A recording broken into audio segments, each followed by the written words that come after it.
Oh, is that your phone? That was my Oh, phone. my bad. Who are you calling? Calling somebody else? Ghostbusters. Oh. No, I was worried that like I had like a video playing in the background or something. Oh, and it was his phone? Yeah, but no, we're good. And we're live. Yeah. Awesome to have you here today, Zach. Yeah, Appreciate you taking the time to come out. Oh, absolutely. It's I was talking to Nsima before this, and I think the last time I was on was kind of funny because I lived in Sacramento for a few years before I knew you. Then I moved away, and then I came on the podcast. And here you are, back again. Yeah. No, it's fun to come on for sure. A low carb ultramarathoner is kind of how you're known, I guess, right? Yeah, yeah, I definitely get identified for the nutritional approach for sure, and then people oftentimes get interested with the freakish number of miles I run. It must be really important for you to keep, hydrated during these massive runs. Like, did you have to kind of learn that the hard way? Like when you switched over to a lower carb diet was, because I know for me and for Nsima, like with fasting and with kind of a low carb lifestyle, you don't get to like hydrate the same way. Your body doesn't hold on to water the same way. So did you have to kind of learn that the hard way, or did you know that ahead of time? Yeah, luckily for me, I was introduced to Dr. Volek and Dr. Finney pretty early on. So some of the mistakes I definitely would have made, I kind of avoided, or at least knew they would potentially be an issue if I didn't keep an eye on them. So hydration and electrolytes is one of the things I picked up on pretty quick. So thankfully, I upped that, my sodium intake, salted more of my foods, started adding more electrolytes to fluids and things like that, Right. and staved off some of that. Usually I find that if I'm doing about 500 to 700 milligrams of electrolytes to every liter of water I consume, I'm kind of in the right spot. So if I'm going to go out for like a really long run and it's kind of cool in the beginning, then, maybe I'm only going through a liter of water. So then I maybe need like, say, half of a pack of Element. And then as it warms up, maybe I'm going through 2-3. Then I just up the electrolyte quantity per fluid. So you kind of just drink to thirst, but make sure you tether that amount of electrolytes to it. And that's worked really well for me. Is it true that you don't even sweat anymore when you run?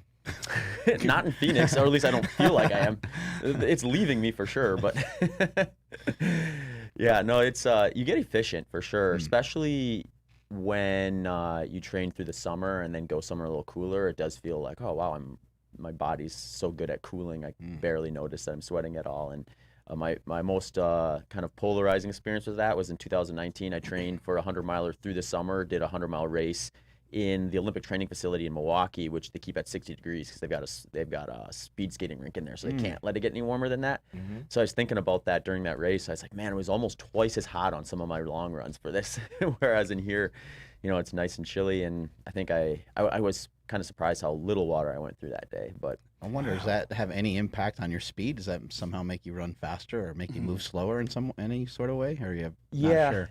Training in the heat is going to have some like physiological effects. So they call it the poor man's altitude. And from what I gather, it's because your body's just going to probably keep a little higher amount of blood volume along for the ride, so you can do the things that are going to be required, like cooling, muscle function, sweating, and all that stuff. So chances are my body probably retains maybe a pound or two extra water or something during the heat of the summer, as long as I'm giving it that. And then you jump into a cool climate, you kind of have a little bit of extra resources on board. Similar to altitude training, I guess, in the sense that you go up high and your body is gonna, just develop more red blood cells in order to accommodate the lower oxygen level. And then if you go down to do workouts or races, you kind of have that extra little push. You mentioned you like the Element chocolate in your coffee. I think it's a great hack. I was so excited when they made the chocolate one, because in the morning, I'll drink a cup of coffee or tea or something basically every morning before I go out, and sometimes I'll just dilute it, so I'm getting in like a good like 500 milliliters of water or maybe more, and then it's like, do I really want to have a bottle of water on top of that? And then I'm like peeing 3 times in the first 2 miles. So they had their original stuff, and I was like, okay, how do I get around using this with my coffee without making it taste horrible? And all of a sudden they came out with the cocoa, and I'm like, perfect, there we go. Now I can just have my diluted 32 ounces of coffee with the packet of the chocolate element in there and be off to the races. Yeah, we love it too, and we appreciate their sponsorship of this podcast. Andrew, want to tell them how to get hooked up with it? Absolutely. So drinklmnt.com, links to them, or sorry, drinklmnt.com/power project, links to them down in the description as well as the podcast show notes. I believe they still have the free element recharge pack, so you just pay $5 and then you get an 8 sample pack, and I believe it should include that chocolate salt, but if not, you can do what we do, which is get a value bundle. That's getting 4 boxes for the price of 3. It's really the best way to go about it, and no code needed. Just head over to drinklmnt.com/power project. Can't recommend it enough. I mean, shit, if it's good enough for Zach Bitter, it's definitely good enough for us and you. So yeah. You mentioned altitude training briefly. What does that do for somebody? You were mentioning blood cell count. Like what? Yeah. How does that positively impact somebody that wants to increase their endurance? Yeah. So the easy way to maybe understand it is the higher you go up, the less oxygen you have available to you. So your body takes steps to try to like improve its ability to utilize it. So then the idea there is like if you live or train at say like 7,000-8,000 feet, then you go down to sea level to race, your body's equipped to do a certain workload with a certain amount of oxygen in the air. And then you come down and you just have like a big bolus of that every breath you take, more or less. So it almost feels like you have like an extra lung then when you kind of come down. I've lived at sea level my whole life, so I probably haven't really like ever experienced it to its fullest the way that the folks who kind of live up in the mountain towns do and then come down. But really there's trade-offs as with everything almost. So you likely will not be able to work out quite as hard because you have that limiting factor even when your body does more or less adapt to it. And you also will likely recover a little bit slower especially as you get up to like really high, like the 10,000 feet. So a lot of times what some of the pro athletes, I mean, we just saw the Olympics, right? So there was a ton of Olympians that live in Flagstaff, which is just 2 hours north of where I'm living.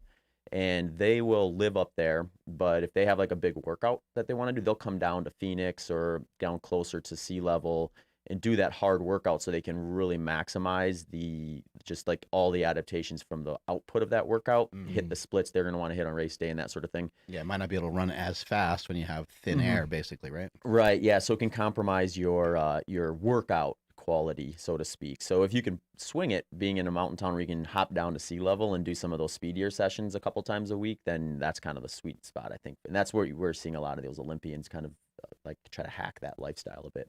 This makes me wonder, are there any like mythical mountain runners? Because like I imagine if you're someone who grew up in the mountains or you grew up in like somewhere with really high altitude and that was just your normal, and then you came down to where like, you know, whatever, and you're like, ooh, I can run. Like, are there athletes that are well known like that? Because I wonder if like you grow up, your lungs and your capacity would adapt to that, making living among us normies easier and running among us normies easier. Are there any runners like that or not really? Yeah, the big name in the sport is Kylian Jornet, and he's probably fairly unarguably one of the best, if not the best ultra runner of all time, certainly on the mountain side of things. So he grew up in the mountains. I think his dad was like a mountaineer, more or less.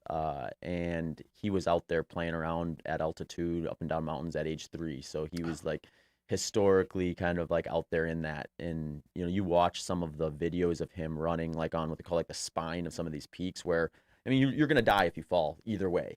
And he's just dancing around up there, just like there's nothing to it. And he'll run down stuff where you wouldn't even recognize it as something runnable. You'd be like, okay, if I'm going to get down from that, it's going to be backwards very slowly. And he's just like, just like hopping down it. And yeah, I mean, I'm sure like he's also got, like, I think his VO2 max is like in the low 90s or something like that, which is freakishly high. You're going to see those numbers occasionally in folks that are like ski mountaineers, maybe like cyclists and things like that. You might see some high numbers like that, but it's pretty rare. So his engine, so to speak, has such a big potential where to the point where, like, you know, you could be racing him and he may be operating at a gear below you just because at the same pace, just because he's got that big engine available to him. And yeah, some of that has to be just from his upbringing in that environment. What's your body weight? About 140 pounds. All right. So Nsima and I got you by 100 pounds. You want to know a real easy way to take us out? is to have us run downhill with you. How the fuck do you run downhill? Is there some sort of technique to it? I mean, being lighter obviously must help a lot, but how much does technique play into, because you're running such long distances, it must be a huge factor. Mm-hmm. Yeah, and that's a tough one too, because I think when you get in these mountain ultra marathons or these really hilly ones, they'll blow their quads up, or the next day they'll be waddling around, their quads will be super sore, and that's kind of the reality of almost any ultra marathon, but even more so on the downhill courses. And a lot of times new folks to sport, they think, oh, all that climbing just destroyed my quads. When in reality is that eccentric load they're taking, just essentially braking on the way down. So you want to try to run downhill as efficiently as you can, so you're not braking as hard. Are you allowed to go backwards? You can. It just might be a little slower. Or you could just slide down if it's steep enough. But yeah, so you want to, there's technique to downhill running. Obviously, the technical trail can add another variable too, like if you're not very comfortable. And this is one of my weaknesses, is like technical downhill running is something I haven't really mastered. But then you get the guys like Killian who have, and they can just like flow right through that stuff without even braking. For me, Amazing. I'm inefficient on that stuff, so I have to really work at it to get to a point where I can efficiently move down. And if I don't, I'll pay for it on race day, because I'll be running, braking the whole way and just loading up my quads that entire descent, where someone like Killian will just be floating down it and barely doing any damage. So if you can fight that braking, that's the way to do. So you kind of almost have to lean into it a little bit, which takes a little bit of confidence, which takes practice to get used to. And then you almost want to think of like when your foot strikes, almost like this kind of like pawing maneuver almost. So you're kind of like, putting yourself in a position where you're not hitting the ground and leaning back and creating that big load into your quads. And that's Almost leaning forward a bit. Yeah. Damn. To a degree. That'd be tough. Dude, I'm so curious about like what your feet look like. Just because no, not in the I not know, it's just because as you're talking about this, right? In my mind, I'm just like, that probably requires, like you mentioned, the pawing motion, right? Probably requires so much like foot dexterity and strength. And how does one, I guess, build that? Because I feel like that if you have good, strong feet, that can transfer amazing to strength sports. And a lot of strength athletes probably don't pay much attention to their feet. So how would you help, or how would you tell an athlete to fix their feet? What would your advice be to an athlete if they're like, I want to build stronger feet? Because obviously you might have had to work on that running hundreds of miles, right? Yeah. And I think the first part is if I'm working with a strength athlete, it's almost easier for them to understand this, because they've already got the mindset of how to progress in a gym, right? They know that like there's a process there, and patience is going to be your friend. So the way I like to describe it is like, if I decided today I want to be able to bench 350 pounds, obviously just looking at me, I'm not doing that right today. So if I decided to go into the gym though and say, I'm going to just do this all at once, by the end of the week, I'm going to be benching 350 pounds. I'm going to start by loading up that bar with 350 pounds. I'm going to get underneath it, and I'm going to just, go for it. That would end badly for me in a variety of ways. But you kind of want to think of the same way with your feet. So you're working with like foot muscles, and you're trying to strengthen that area. So if you decide, let's take someone who is doing like maybe 3 to 4 hours of cardio per week, and they decide, I want to make my feet stronger. So I'm going to take off these big built up bulky shoes that probably have a heel lift in it, really soft, really cushiony. I'm going to go down into a real minimalist shoe, or run barefoot, go out on the beach, run barefoot. They may be kind of flirting with like me getting under that bench press bar of 350 pounds by doing it that way. What they want to do is they want to say, okay, my feet are weak. I've been wearing these casts around my whole life, essentially. So I want to be able to get them stronger, but I have to do that in a progression. I want to micro stress it to the point where I'm doing a little more than they're used to. So they get that stress stimulus, but then get stronger, and just repeat that over time. So that might be something as simple as walking barefoot for a while for a week. And then that might be something as simple as now 1 day per week during cardio, I'm going to wear a lower profile, firmer shoe so that I'm activating those lower leg muscles a little more.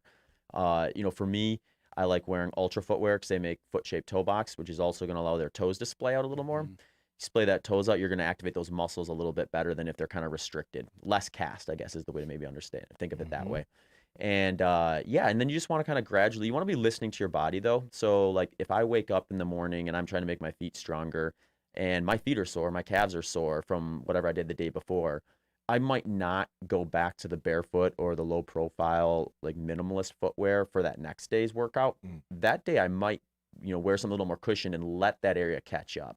Think of it as a rest day for your feet. And then once I feel that soreness and that tightness maybe moved out, I'm going to go back and do that again. And progressively over time, you can work your way into be able to do it exclusively if you want to. I did that once. I think it was 2011, maybe. I spent probably about 6 months. You can maybe even make an argument up towards a year, basically transitioning to where I was running all my stuff in really minimalist, low profile shoes.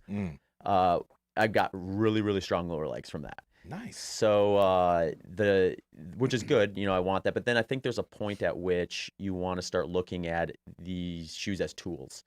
And I like to call it a shoe quiver. That's so sick, man. Where it's like, okay, what's the purpose of today's workout? My feet are quivering just thinking about it. Yeah. Who's that elf from Lord of the Rings? That's what I'm thinking about right now. Yeah, just You remember? Yeah. Never seen it. yeah. And never seen it. Wow. Nope. We're gonna have to have a marathon, Lord of the Rings marathon. Have you seen Lord of the Rings? I have. Oh, thank you. I was about to say, do I have to hurt 2 people? Just one. Okay. But yeah, so I knew that would get you fired up. he probably hasn't seen Star Wars either. No, He has? that I definitely have. Oh, okay. But the real Star Wars, not the like. yeah, Not the new fake Star new Wars. ones, Yeah, the not Disney the- Star Wars. Yeah, no, not that shit. Okay, that's fine. That's good. But yeah, so like when I think of like shoes, I think of like different tools for different purposes. So once I kind of got my lower legs really strong, I wanted to think of it as like, how do I use shoes to get me where I want to be from a performance standpoint? And then it might be more of my body can take me this far kind of naturally. But if I'm going to run 100 miles or put in a big training week where I may be running 150 miles a week, I may be pushing past where my body would be able to really respond naturally. And then since we've accepted that equipment is usable in these sports, you want to adapt to what you're going to have to do on race day and what your competitors are going to do. So part of that is footwear. So if a pair of shoes allows me to go from doing this 120-mile training week to 130 miles and get that extra stimulus that may move me a percentage or two further on race day, then I want to be able to do that. So that might mean I do a hard workout in low profile shoes, wake up the next day, little sore ankles, little sore calves. Then I might put on a pair of more cushion shoes for that easy run the next day so I can keep that volume up, but let that area kind of heal. So when people ask about kind of cushion and shoes, a lot of times I want to dig a little deeper and find out, well, what's the purpose or what's going on? So if someone comes to me, a lot of times they'll think like, okay, my knees and my hips are hurting. I need more cushion, because they're thinking soft relieves hurt, relieves pain. And they're kind of right with that. You are going to relieve some of the pain and some of the impact with a cushioned shoe. But the part that you're going to relieve it from is where a lot of times people make a mistake. So if they're hurting in their knees or hips, chances are the impact forces from their running are ending up higher in the kinetic chain in their knees and hips. So if they put on a soft shoe, cushioned shoe, a built-up shoe, their foot is going to feel really relaxed, because every step is like stepping on nice, soft, pillowy stuff. So it kind of like relaxes its sense of wanting to find that real precise spot to strike the ground. And that might allow their foot to hit the ground in a variety of different spots. It might allow it to take a bigger shock to that area that normally your body would cringe at.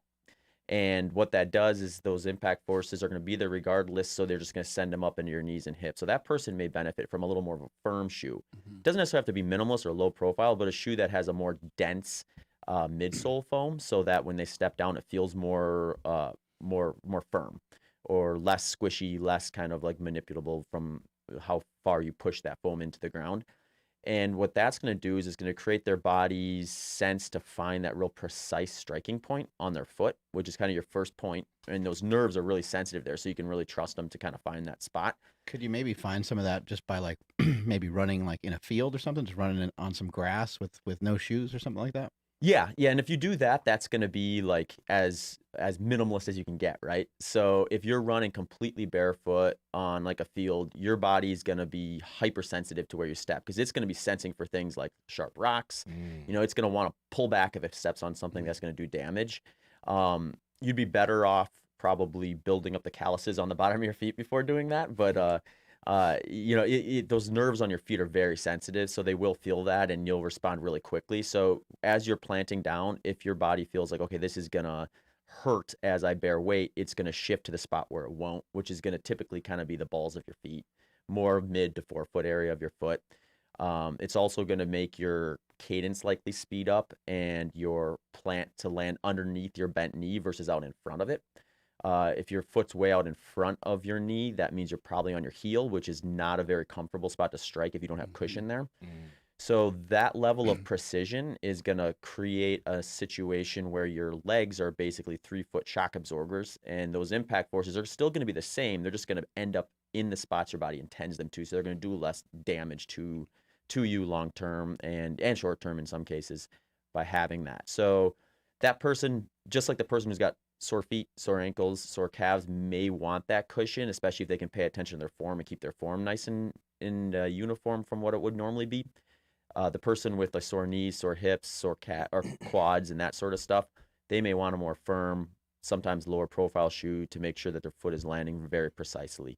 And I think when you're kind of using both those tools, you're allowing yourself to kind of push the needle maybe a little further in training, get away with a little more than you would have been able to otherwise, but also build up that lower leg strength, that ankle strength, that foot strength, and keep strong feet versus atrophied feet. Do people in general, in your experience, do they usually run like shit? Like, do they usually not have decent running form? Because our experience, a lot of times when someone says, "Oh yeah, I know how to deadlift, I know how to squat, I know how to bench," a lot of times they might be able to do the exercise, but they maybe haven't learned how to do it, with the best possible form or the most optimal way. Yeah, and I think this is sort of a kind of a problem with the sense that like we just assume people know how to run, right? So like when kids go to like cross country camp or track and field or something like that, a lot of times, especially with smaller schools, I love the egg beater run, where the feet are going, like yes, turning like you're like, what the hell is that? Well, and we were talking about this a little bit before, where when you have a smaller person, like someone who's like 8 years old, footwear is even more pronounced on them. So if we just take an adult shoe and shrink it down and put it on a child, it's like almost 2 to 3 times that of what is on an adult's foot. So they're going to have even more of a restriction in there. And as their feet are developing, that's going to be even bigger problem down the road, because they're at that point where their body's really plastic. So they can put a big load on it in order to be more resilient later on. But if you're restricting that from being able to occur, then you have adults with messed up feet, weak atrophied muscles in their feet and things like that. So that's where I think a big problem can be fixed right out the gate, is finding footwear for the youth that are going to allow their feet to really grow and flex and get strong, so that when they're adults, they're not trying to correct like years and years of bad development, more or less. The other thing is just, it's not like some of the more contact sports where we kind of got to teach you some technique before we send you out to play tackle football, or you're going to end up in a lot of trouble. So we're going to teach you like how to properly position your body to, make a tackle, or we're going to put you in a strength routine before we start, so you don't, have imbalances that are going to create issues out on the field and things like that. Whereas with running, sometimes it's a little more of, okay, well, just go run for 30 minutes, then come back, and then what your body's doing in that isn't really paid attention to as closely. Drills aren't as common. Form mechanics aren't as common. So I think that's another thing too, where you're working on form, and there's like a 4-point check system that I like to use, where you're kind of focusing from the head down, which is a kind of a forward lean, where you're thinking of running as this practice of kind of falling forward and catching yourself. So you're working with gravity, you're not working against it. So you should feel like your upper body is kind of tipping forward, and then your feet are kind of catching yourself. And that forward lean is just going to be much more conducive for your foot to come down underneath that bent knee versus out in front of you. Because if you're overstriding, your foot's coming out in front of you, chances are you're leaning back. Then you're fighting the direction you're trying to go. He's going to try it. Okay, got to get in a visual. There you go. Nope. Bathroom break. Yeah.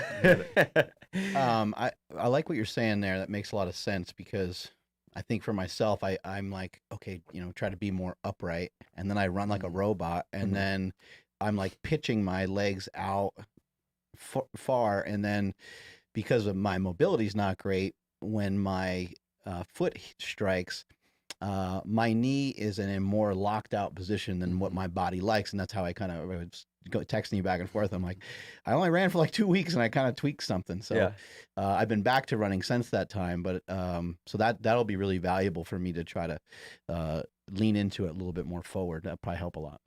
Yeah. Yeah, and there's some stuff you can do too that I like to do. Like if as I'm kind of getting used to that positioning, I'll almost position myself where I'll stand upright, and it kind of feels a little uncomfortable at first. But you want to like push your chest out like tall and proud, that kind of like the stature, and then just like kind of rock back and forth. Not so that you feel like you're gonna tip forward or backwards, but rocking back and forth comfortably. Once you get comfortable there, roll forward to the point where you start to notice, okay, I'm going to fall forward. And once you start feeling that, then let your foot kind of step out and catch yourself. It's a great way to, it's a little trick. Great way to learn it. Yeah. You can just practice that. And then once you kind of get used to it, your body almost kind of goes with the muscle memory thing where it kind of gravitates towards that. Then you kind of just keep moving down. Right now you have like your arms. So like people think of like arms being swung when you're running. And that's kind of true. If you go to a cross country or track meet, you'll probably hear coaches and parents at that finish line like yelling at the kids like swing your arms, pump your arms, and that's kind of half true. So you do want your arms to be working for you, but you also don't want them to be working against you. So if you think of it as when I push my arm back, that's pushing my chest forward, that's pushing me forward, that's the direction I want to go. If I'm swinging my arm forward, that's pushing me back in the other direction, the opposite way I want to go. So I love this kind of stuff. It's way more complex than you think. It just looks like someone's just taking off running down the street. Yeah. So the way I like to think of your arms as high and tight. You want kind of like that compact arm. So you don't want it to be inefficient either. Like if your arms are all flailing out. When you think of it this way, if I take my arm and I just hold it like this and swing it back and forth, I'm very inefficient. I can only get it moving so fast. Now I take my arm and I kind of crunch in like this. I can just like really, really get it moving fast. So that's what you want. You want that efficiency, that nice tight kind of arm carriage. But then once you have it there, you want to pop it back so you're pushing forward and then just let it fall forward. You don't want to swing it forward because a lot of times people will swing it forward and then you're pushing yourself against where you're trying to go. And it's forward and not really across your body, right? Exactly. Yeah. And that's the other thing. If you swing your arm forward, you're more likely to go like this. And that's the other kind of rule of thumb you want to watch for. You don't want your palm to cross your sternum. This is so great. I do all these. I do all the things he's mentioning wrong. I do all of them. You've got good company. There's a lot of people who do.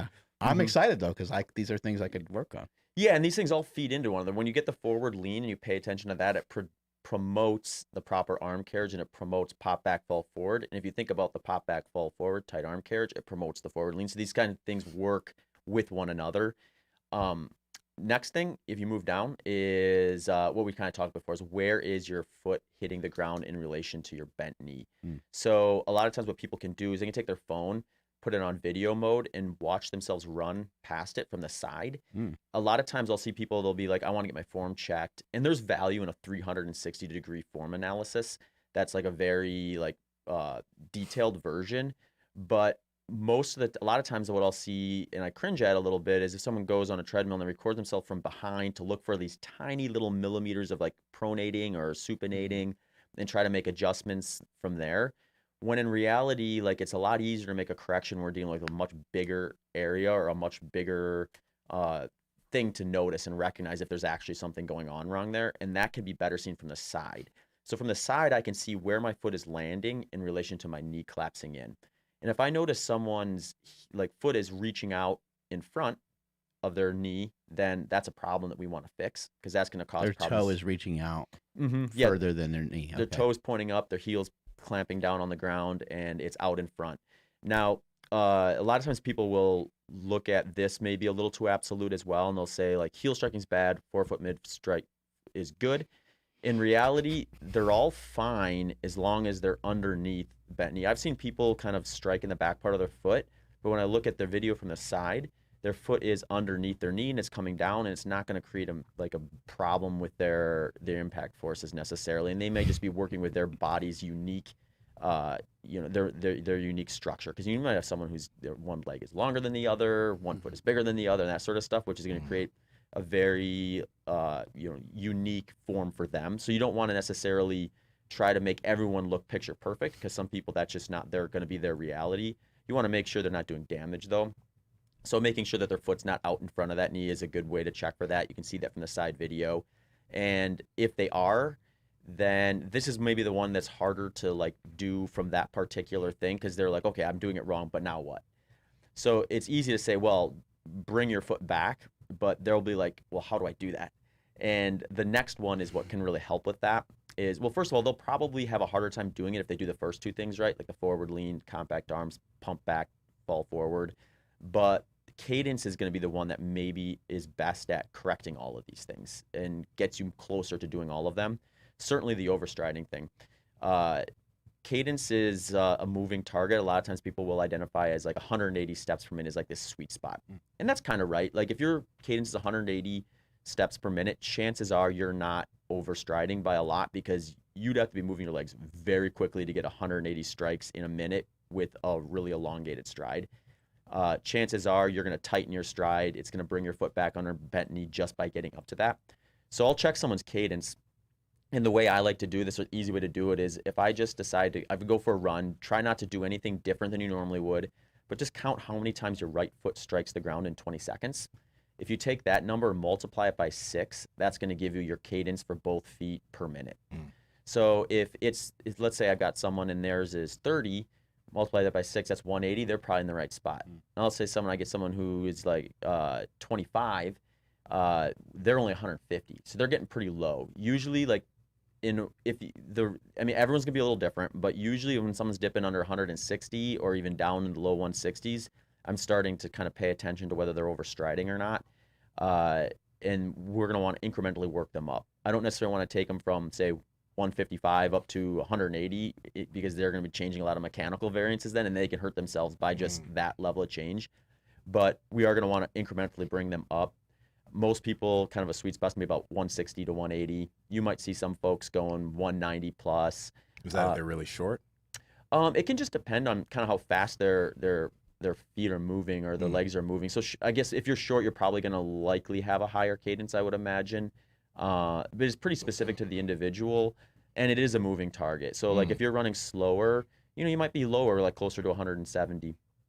If you're like doing a speed workout, like doing short intervals, like 2 minutes as hard as you can or something like that, you might see it pushing up nearer to that ceiling. So everyone's going to kind of have a range versus a specific exact number. And then once you kind of find out where your range is and where that is optimal, you can start kind of using that as a tool to gauge if your form's falling apart and things like that. And a lot of times people now, like my watch will count that for me now. Oh, wow. So at the end of a run, I can look at it and say, oh, as I started feeling tired at, say, like mile 18 of a 20-mile long run, I noticed my cadence slowed way down. So these are things I can pay attention to both gauge where my kind of breaking point is or where my development is at and what I need. Then I can start making moves to try to build upon or improve upon that. Or I can just take note of that and say, okay, when I get to that point in a race or in a run, I need to start paying attention to form a little closer, because if I don't, I'm going to start gravitating to something that's less efficient. So getting that cadence up is a great way to kind of improve where that foot's landing. It's also something that can be improved quite a bit by sprinting. So a lot of times when I'm working with someone who's got a strength background, they're probably going to rather sprint anyway. Yeah. So like form, like it's really hard to have bad form when you're sprinting all out, because you're pushing your body so hard, it's going to kind of almost naturally try to find more efficient spots. So some sprinting techniques can not only help develop your body to be able to sustain that proper form over a longer period of time, it can also kind of help you get into that position of that good form. So sometimes, sprints, strides and things like that at the end of runs can be useful tools to kind of help your body kind of learn that stuff and adapt to it as well. It also might be important to note that we're talking about like jogging, right? We're talking about going out for a jog and trying to be efficient with jogging, but sprinting would be different, right? We would want to do different things with our arms, and we probably wouldn't want the arms as close in. And some of what I've heard from ultra athletes before is like they're really trying not to move their arms a whole lot because they don't want to waste energy. They don't want to waste energy. So it's just kind of an important thing to note. So for me, I got into walking probably close to 10 years ago. I used to weigh 330 pounds, and with walking and more recently, some jogging really is what it is. I made a distinction between jogging and running and sprinting. Sprinting is something that it would be cool if I could get myself to that point, but I'm not there yet. I'll have to condition myself for a while to be able to get up to that.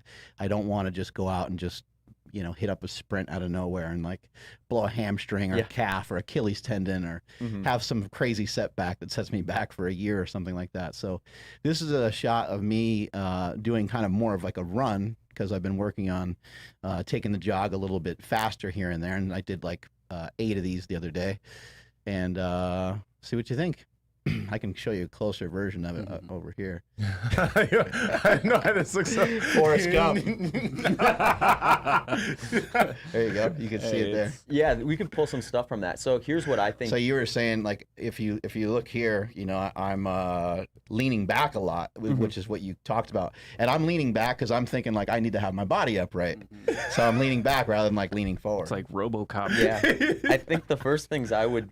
So the two things that would maybe... Nsima loves it, so we gotta let him watch it 10 times over. Put in slow-mo. This is a legit RoboCop right here, man. But what's interesting, not interesting, but like I've filmed him like running towards the camera and stuff, and I've been there, and I'm just like, fuck, dude, it would suck seeing him on the football field. Because here's this, Coming at you, this massive dude is fucking charging. Because whatever that video looks like, it doesn't do it justice. Mark's fast, okay, and this is on the sand, so that's one thing. But I just remember I'm trying to find the video, but I can't. But it was back at the old ST when we would do like pizza for breakfast. We'd have like circuits in the back of the gym, and he was just like sprinting back and forth, and I was just like, dude, that would suck so bad. That would hurt. Yeah. So, but anyways, people also are wondering, what's that guy doing? Why is he videotaping himself? Yeah, a lot of the people on the beach were like, they're just kind of like dispersing, Like, they're probably like, he's over exaggerating. He's probably being funny. But I mean, there's a lot of good stuff in there too. I think the two things you'd probably want to start with would be, it looks like you're swinging your arms forward, right? Which is going to be a little more of a sprinting move. So if you are sprinting, you will likely have a higher arm carriage, and you see that just watching the Olympic sprinters versus the Olympic distance runners. The distance runners are kind of like compact. The sprinters are, everything is just more exaggerated with them. They do come across their body a bit, especially at the start, and then they straighten up. Yeah, and then maybe work a little bit on that forward lean. So one thing you can do to kind of help with that as well is a little bit of weight in your hands can make it a lot less likely for your arms to want to go to an at least efficient spot. Like because, a pound or two? Yeah, something probably really don't light. Need much, right? You don't need much at all. And the bigger you are, the more you want. So like you might be fine with like 2 pounds versus 1 pound. The funny thing is when I first started recognizing this was looking at trail runners versus road runners. So you get even trail runners versus trail runners. You see a trail runner carrying like their handheld water bottles, and their form looks tighter, more efficient. And then you see them running with a pack or no water balls, especially at the end of a race, and they look maybe a little more sloppy. It's just like your body is gonna try to seek comfort, and if you're holding something that's gonna make it less efficient to get out of your proper form, your body's going to just cue that a little more readily. So a little bit goes a long ways. You don't want to add so much weight where you're going to create too much stress on the body. Have you ever seen those like boxing egg weight things that you can like loop around your hands? Do people use those? Yeah. So egg weights, that company started out with like the boxing mixed martial arts company for like shadow boxing and stuff like that. And then they started doing some research with University of California as to like how to improve form and arm drive. And they actually got some positive results from a study. So they're actually making running specific ones now where they're kind of ergonomic and they fit in your hand a lot more like seamlessly so you can run with them. So I'll use those for, I love them for like if I'm in full blown training and I'll do like a 2-day training session, I'll do like my workout in the morning, and in the afternoon I might do like an easy kind of recovery run where I'm focusing on things like form, technique, and all that stuff. And I'll use them for that. And that really help not swing forward because you got that extra weight. Kind of stuff is really weird because I almost wonder, I would imagine that some people could probably run faster with a tiny amount of weight in their hands than they could without. Yeah, probably. Just might put more force into their arms, right? Well, and it would just probably make them more efficient. So like they're more likely to be in the right form and get that proper mechanic and that proper, So it's always variables, right? Do the 2 pounds that would be figured into your power weight ratio, does that variable eclipse the efficiency improvement or vice versa? So because if it's the efficiency that overshadows it, then you're going to go faster even with them. ideally you get to a point where you use those enough where now on race day you set them aside, and now you have best of both worlds. You have the no extra weight plus the efficiency. I'm sure everyone's messed around with every possible scenario you could think of. Has anybody really toyed around with having like a shoe that's heavier, or like what about going for a run in like some big ass boots or something? Go run in some Timberlands or something. Yeah, I would think that if anything, that would create problems just because your legs are gonna be. Come on, man! You never tried it? I haven't ran with like well, I guess I've run with heavier shoes than others, but my fear for that would just be the level of like pull that would have. And I'm not sure, like, because your legs, with your arms, you can kind of manipulate how tight that is. I guess you can with your legs too, but I'd be a little worried that is just going to create extra impact at like a point that is really, really far. Don't be worried, Zach. Be different. Let's go. Yeah, okay, maybe I'll throw some egg weights on my shoes and see what happens. Figure it out. What about like maybe if you're running on a flat marathon or whatever, running uphill for the whole duration of your training, and then all of a sudden you're on flat ground, you're just like, oh shit, this is almost feels downhill. Yeah, and you're gonna see some of that, especially in like marathon training plans. You'll have folks in the early kind of base building phase, they'll be doing like the hill bounds and stuff like that. They'll be programmed in a lot of that stuff during kind of base training, and it's gonna be helpful for building strength and mechanics and things like that in that area. Really though, for like a flat marathon, once you start, the way I look at it is a lot of these things have value. The question is just where are you going to place them in the training? So if I'm training for a flat marathon, I'm going to want some hill work, but I'm probably going to want it earlier in the plan because it's not specific to the race environment that I'm going to do. It's possibly addressing a weakness. It's going to help me long term, but since it's not specific, putting it earlier in the plan is going to get you the benefits from that without sacrificing the specificity that you're going to want to do the things you need to do on race day, which would be kind of getting really ready for the mechanics and the stressors that are going to come from a flat, probably paved course in most cases. Can you tell us a little bit more about the technology pieces and how they've played into it? You mentioned your watch. Is there anything with like shoes in terms of is there any shoes that track how you're striking the ground and stuff like that? Like, what are some of the technology advances that you've seen? Yeah, so this had a lot more promise, I think. Earlier, there was some technology where they were making shoes and things you could put on shoes that would help, kind of help you gauge that stuff. There's still stuff that you can use. I think the industry has moved more towards like something that's separate from your shoes, so like a pod that you put on. Like there's a company called Stride that makes one. There's different like form and mechanic things. You said it's a pod? Like, yeah. Is it something you put inside, like an insole, or what? You just like tether it in with your laces. Oh, okay. Yeah. Okay. So then it'll count like your stride length. It'll count like your cadence. It will also tell you whether you're putting more weight on one foot versus the other. Wow. So you get some of that stuff too. Can be interesting info. I think most people actually use it because you can hook it up to Zwift, which is this like kind of like online running and cycling program where you can go on this like virtual track or virtual course and run or train or compete with other people. Oh, that's sick. You can compete with other people. Yeah, it got super popular during COVID because everyone's like, all races are canceled. So people are looking for ways to challenge themselves. And they like, you do these virtual competitions. So they throw these things on. Awesome. Yeah, so it's kind of cool that technology has been getting better and better every year. So you do have access to more of that type of information. And it can be useful too as a coach where I can see whether it's me or someone else, where they're breaking down, where things are changing. And that can be like a stress point or a point where like, okay, this is where our development is at versus where we want to be or where we've been historically. So that stuff can be interesting. Technology in general with footwear has been the biggest point of topic in running recently. I think people are familiar with this type of stuff through cycling and swimming. I think you probably remember when bikes switched from like steel frames to carbon frames, and obviously people are going faster with that better technology. Swimming went the opposite direction of cycling, where cycling was basically, as long as you're not strapping a motor to your bike, you're all good.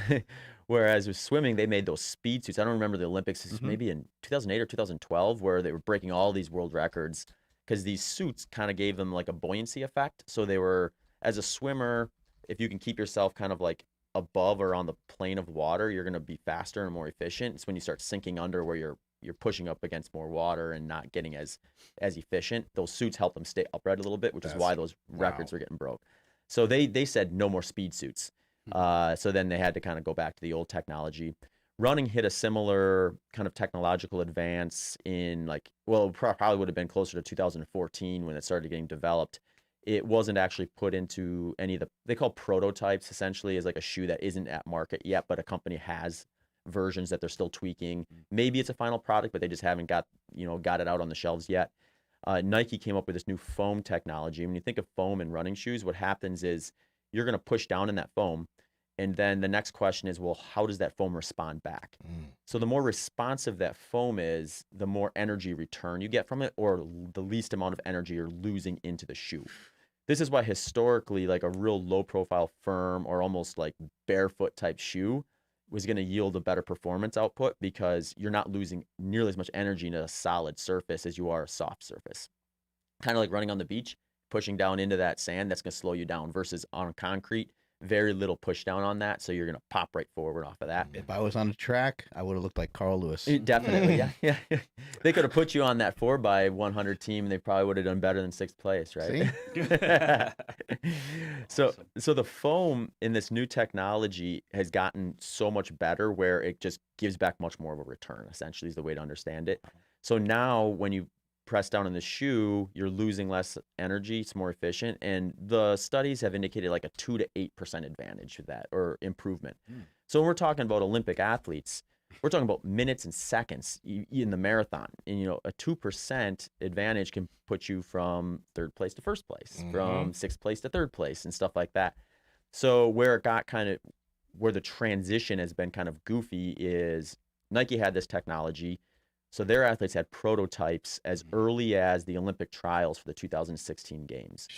So when you look at like the athletes that qualified for those Olympics versus the ones who didn't, you can make an argument that some athletes maybe would have made the team that year had they been equipment equivalency, because at that point, only Nike sponsored athletes even had access to that shoe. They brought it to market then shortly thereafter. So now anyone can buy it, which is you're closing that gap between the haves and have-nots at that point. There's obviously other things to consider. Like, these are very expensive pair of shoes. I mean, I think they were like somewhere in the neighborhood of like $300 at first. So, you have, it's like, it's already fairly expensive to get a race entry, travel to the race. Now all of a sudden you're buying a $300 pair of shoes that might only last 100 miles, and you're going to use it for 26.2 of those on race day.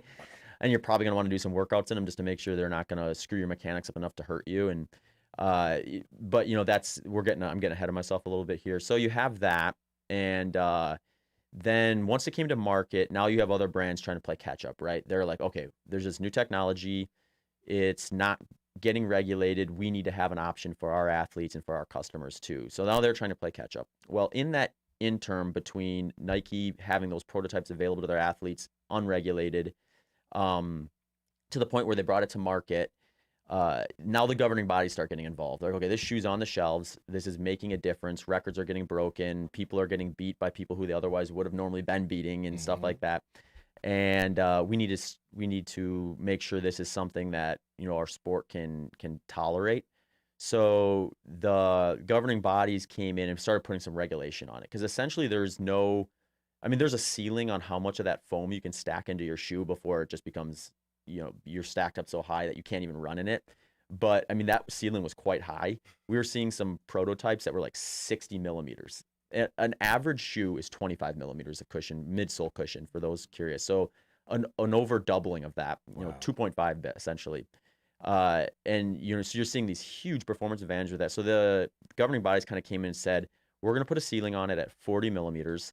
And you can't build up past that. So whatever improvements you're going to get has to fit within that 40 millimeter. And we're also going to make it illegal for a company or someone to run in a prototype. So it has to be to market. So now these other brands are all trying to catch up, but they also can't just say, okay, here's your prototype for their athletes in the interim, because it takes about 18 months to sometimes 2 years from inception to on the shelf for a pair of shoes. So now you have this situation where these companies are trying to play catch up, not only to have a prototype available for their athletes, but all get it to market so they can actually use it in competition. They've softened on that a little bit where you can send your shoe in and get it verified. They basically just want to make sure you're not doing anything too goofy, like sending out a prototype that's got 50 millimeters, but it's not documented anywhere. So now you have this like, because you're not going to really notice if you're just looking at an athlete and say, oh, they've got a 45 millimeter shoe versus a 38 millimeter shoe or something like that.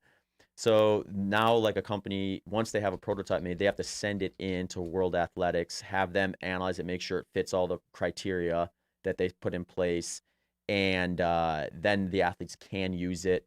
I think there's still a rule where you can't break a world record or win a world championship or an Olympic medal, if I'm not mistaken, unless it's on market. So it has to be sold to the public, which is also a little goofy because I think being sold to the public just means like there's 12 available pairs. So in theory, you could have a prototype and say, all right, we're going to put 12 pairs up on the website, and now our athletes can use it. But I mean, long story short is like we've had this transition period from like the mid 2000 teens till today where there was kind of like this product advantage for some athletes, not for others. And you'd have these weird situations where you'd have like, say, an Adidas athlete asking their sponsor, can I wear this Nike shoe so that I can actually compete and try to win this race? And it's like, what do you do as a company at that point? And I mean, you see things like people spray painting these shoes black so there was no logo on there, taking the logo off, putting their logo on it, all sorts of weird stuff. That's great. Yeah, so I mean, it's interesting. It's definitely changed the sport in the sense that a lot of records got broken that probably would have gotten broken eventually, but maybe not by the margin, maybe not as quickly. And you can make arguments that's good for the sport, bad for the sport. For one thing, it's like some of these records, especially the ones that were set kind of before the 2000s, were probably tainted in some shape or form from performance enhancing drugs. So you have a situation where, okay, we've taken a leap forward with technology, so these records get broken, but good, they were just doped up records anyway that we didn't have the testing for to stop. So, and running's been always weird where it gets more attention when records get broken. So there's always this incentive, I think, by the sport as a whole to not have unreachable records because that makes it less entertaining when you can have an event where you're like, I mean, we saw it with the Nike 2-hour project where Eliud Kipchoge went to try to break that 2-hour marathon with it was an exhibition, but everyone wanted to watch that because we're this huge attention, this big barrier of 2 hours and that sort of stuff. If you can, that's what sells, that's what markets well. So more companies, I think, more or less are encouraged to see that sort of situation happen where now all of a sudden these unreachable records are reachable again. So there's some pros to that as well. But the hard part is always, you have an athlete who's in the prime of their career have to kind of like wait out this like multi-year process of getting a shoe they can actually wear if they're not a Nike athlete. And some people get upset with like, well, Nike was able to spend a couple of years with prototypes unregulated, whereas now when we can finally use this technology, ours are regulated. So it kind of pushes that timeline back further yet. So it's and I mean, Nike's a huge contributor to the sport in terms of like financing things. So, which is good to some degree. It's like there's money in the sport, helps like events get off more high production, more eyeballs on sports, more eyeballs on athletes, which ultimately is what gets a contract, is like how many eyeballs do you get on you. And but then you also have the argument of, well, I wonder what happened if like New Balance had come out with that technology. Would the governing bodies just like completely kicked it out and said, nope, we're not doing that because there's so much Nike dollars in the sport? Or so there's always that kind of a conversation and debate as well, as like what drove the regulations. Was it the Nike dollars or was it just the welcoming of the new innovation and that sort of stuff? So it's an interesting time to be a runner.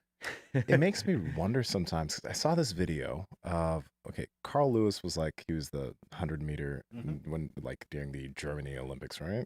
100 meter. I think he did like long jump, a couple of their events, but yeah. Probably known for 100 meter. And I saw this video where it was talking about when you look at the shoes that Carl Lewis had to wear and also the track that he had to run on, if you were to take Carl Lewis and like put him into what we had now, because we think that we assume that the athletes training now and all of those factors would be like, oh, these athletes would break those records back then. But in Carl Lewis's case, if you were to put him in what we had right now, he would still be the guy at the forefront. Like he would still be breaking records, or he'd he'd be very close to like the top two in terms of the 100-meter or whatever, right?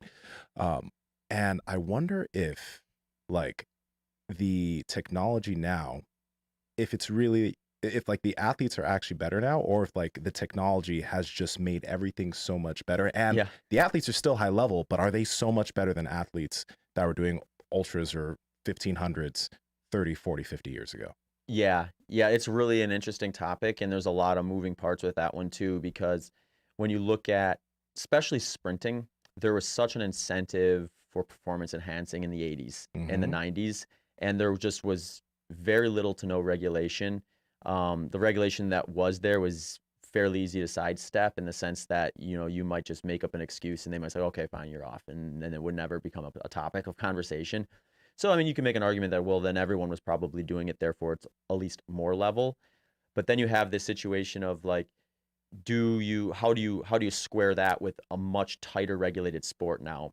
I think I'm sure there are still people getting away with stuff, but to the degree that they were in the 80s, it's a lot more difficult. So you may see a relative step back from the biological potential, but with the introduction of new technology, better nutrition, better recovery techniques, better training techniques even may close that gap between, say, a less technologically advanced, less nutritional training methodology advanced person from the 80s, but with some performance enhancing drugs, to someone without the performance enhancing drugs, but the new technology, the better nutrition, better recovery protocols, all this other stuff that comes along with it.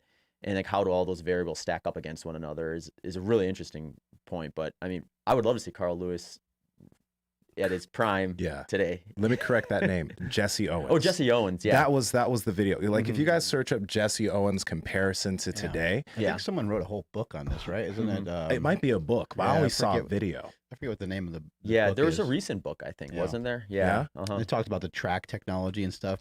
Is there a huge difference with the track technology as well, other than just the shoes? Yeah, so especially depending on how far back you go. I mean, they used to run essentially on like cinder. Outliers. Yeah. It just hit me. That's what it's called, outliers. Yeah. Okay, yeah. So it wasn't outliers. Exactly. Okay.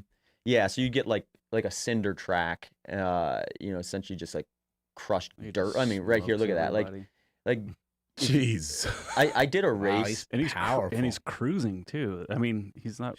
Oh my god. Ooh. Who the fuck was that? Yeah, But- He's lovely. And he's mad. So much for that superiority narrative, right? Oh my god. But yeah, the whole premise was if Jesse Owens had like, because you see the track that they were running on was like crappy, their shoes were crappy, but with the speed he had then and the track he had then, the video was saying that if he had the shoes and the track we had now, he'd still be the top guy. Yeah. Or right there. You know? An interesting thing is I wonder if these athletes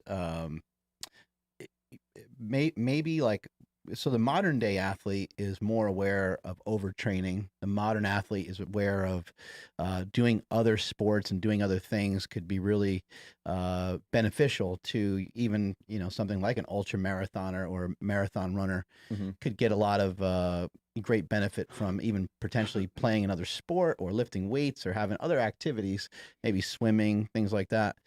Maybe back then it wasn't such a sport that these people did other stuff, and maybe they didn't fall into the trap of trying to spend the entire day, every single day for 4 years straight, trying to end up with a particular result. Well, and they likely were doing other stuff. It was just a 9 to 5. Like they had a real job that they had to do in order to pay the bills because they weren't making a lot of money doing it. And you go back early enough, and you had like the amateur regulations with Olympic sport too, where you couldn't be a professional, so you couldn't take a contract from a sponsor or something like that if you wanted to compete in the game. So they were definitely tied down by those regulations too, in terms of how much they could invest from their own time of day, their own, ability to be able to do some of this stuff, and then the information as to what it's going to do for you. Like I'm sure if Jesse Owens had access to, the technology today, the training methodology today, and basically could build his entire life around this one race, or in his case, a handful of events. I mean, who knows what he would have been able to do? And you see it like what is it? LeBron James was estimated spending $1.5 million per year just on like health and recovery type stuff. So, Imagine giving that sort of a resource to Jesse Owens, what he would have been able to do, or how much longer his career could have been too. What do the numbers do for you? Like being able to track through your watch and see some of the results of potentially your training, and some of the watches and some of the technology will kind of tell you your like battery level, or like how fit you are to do a certain type of workout. How do you utilize this stuff, and how beneficial has some of it been? Yeah, so I think the big thing it does for me is it eliminates a lot of the trial and error that I would have had to use before. So, for example, I'm always trying to micro stress in the sense that I have to start from where I'm at. I have to kind of forget where I have gotten to in the past, because if I try to jump into that spot right away, I'm going to do too much, and then it's going to require more recovery. Please repeat that again. That's awesome. I'm going to have to start where I'm at versus where I have been in the past, which is, it's a little easier, I think, the first time around, because you don't have that precedent of where you've gotten to. So everything's kind of new and like, cool, I'm making these gains. But if you can't peak year round. If you're peaked year round, you're going to burn out. So at some point you have to say, okay, I'm going to let go of this fitness, and then I'm going to build back up again. So when you start building back up again, you jump right back to where you ended. You're going to put yourself in a position where maybe you do a killer workout or can do a killer workout, but now you needed an extra 2 days to recover from that, and that took another workout off the table that would have given you a bigger load of volume, or bigger training load overall when you look at it from a longer timeline than what you got from just killing that one workout. So what this technology will do for me is will let me better understand where I'm at, so I can better pinpoint where that micro stress is going to occur. So for an example, one of my foundational components is like, where is my pace at my aerobic threshold? So if I'm like peaked for a 100-mile race and I'm just ready to go, I'm taper and fresh, I can get my pace at aerobic threshold right around a 6-minute mile. So if I start a training block and I can do, say, a 6:30 mile at my aerobic threshold, I know that I've got some work to do to get back down to that, but I want to take it like one step at a time versus trying to force that 6-minute mile, go above my aerobic threshold and enter kind of a gray area or a moderate intensity of training and end up not actually hitting the system I'm trying to adapt. The other thing too is, things like what is my resting heart rate when I wake up in the morning? So knowing when I've kind of hit that stress stimulus where, okay, I've been waking up consistently with a resting heart rate of, say, 50 beats per minute. Now all of a sudden I wake up one morning and I'm kind of on the fence as to whether I should do a workout or not. My resting heart rate is 62. Ooh.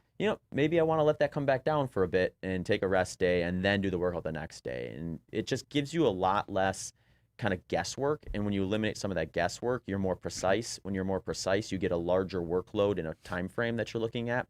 So it cleans a lot of mess up. And there's still a lot of messiness in running, because there's still like, it's really hard to kind of, some of these terms, like even your aerobic threshold is somewhat nebulous to the average runner in the sense that, if you go into a lab and get it tested, you can kind of find a precise heart rate, a precise pace, but it's going to be a moving target in the sense that even if I know my heart rate at my aerobic threshold, my pace is going to change within that as I get more efficient.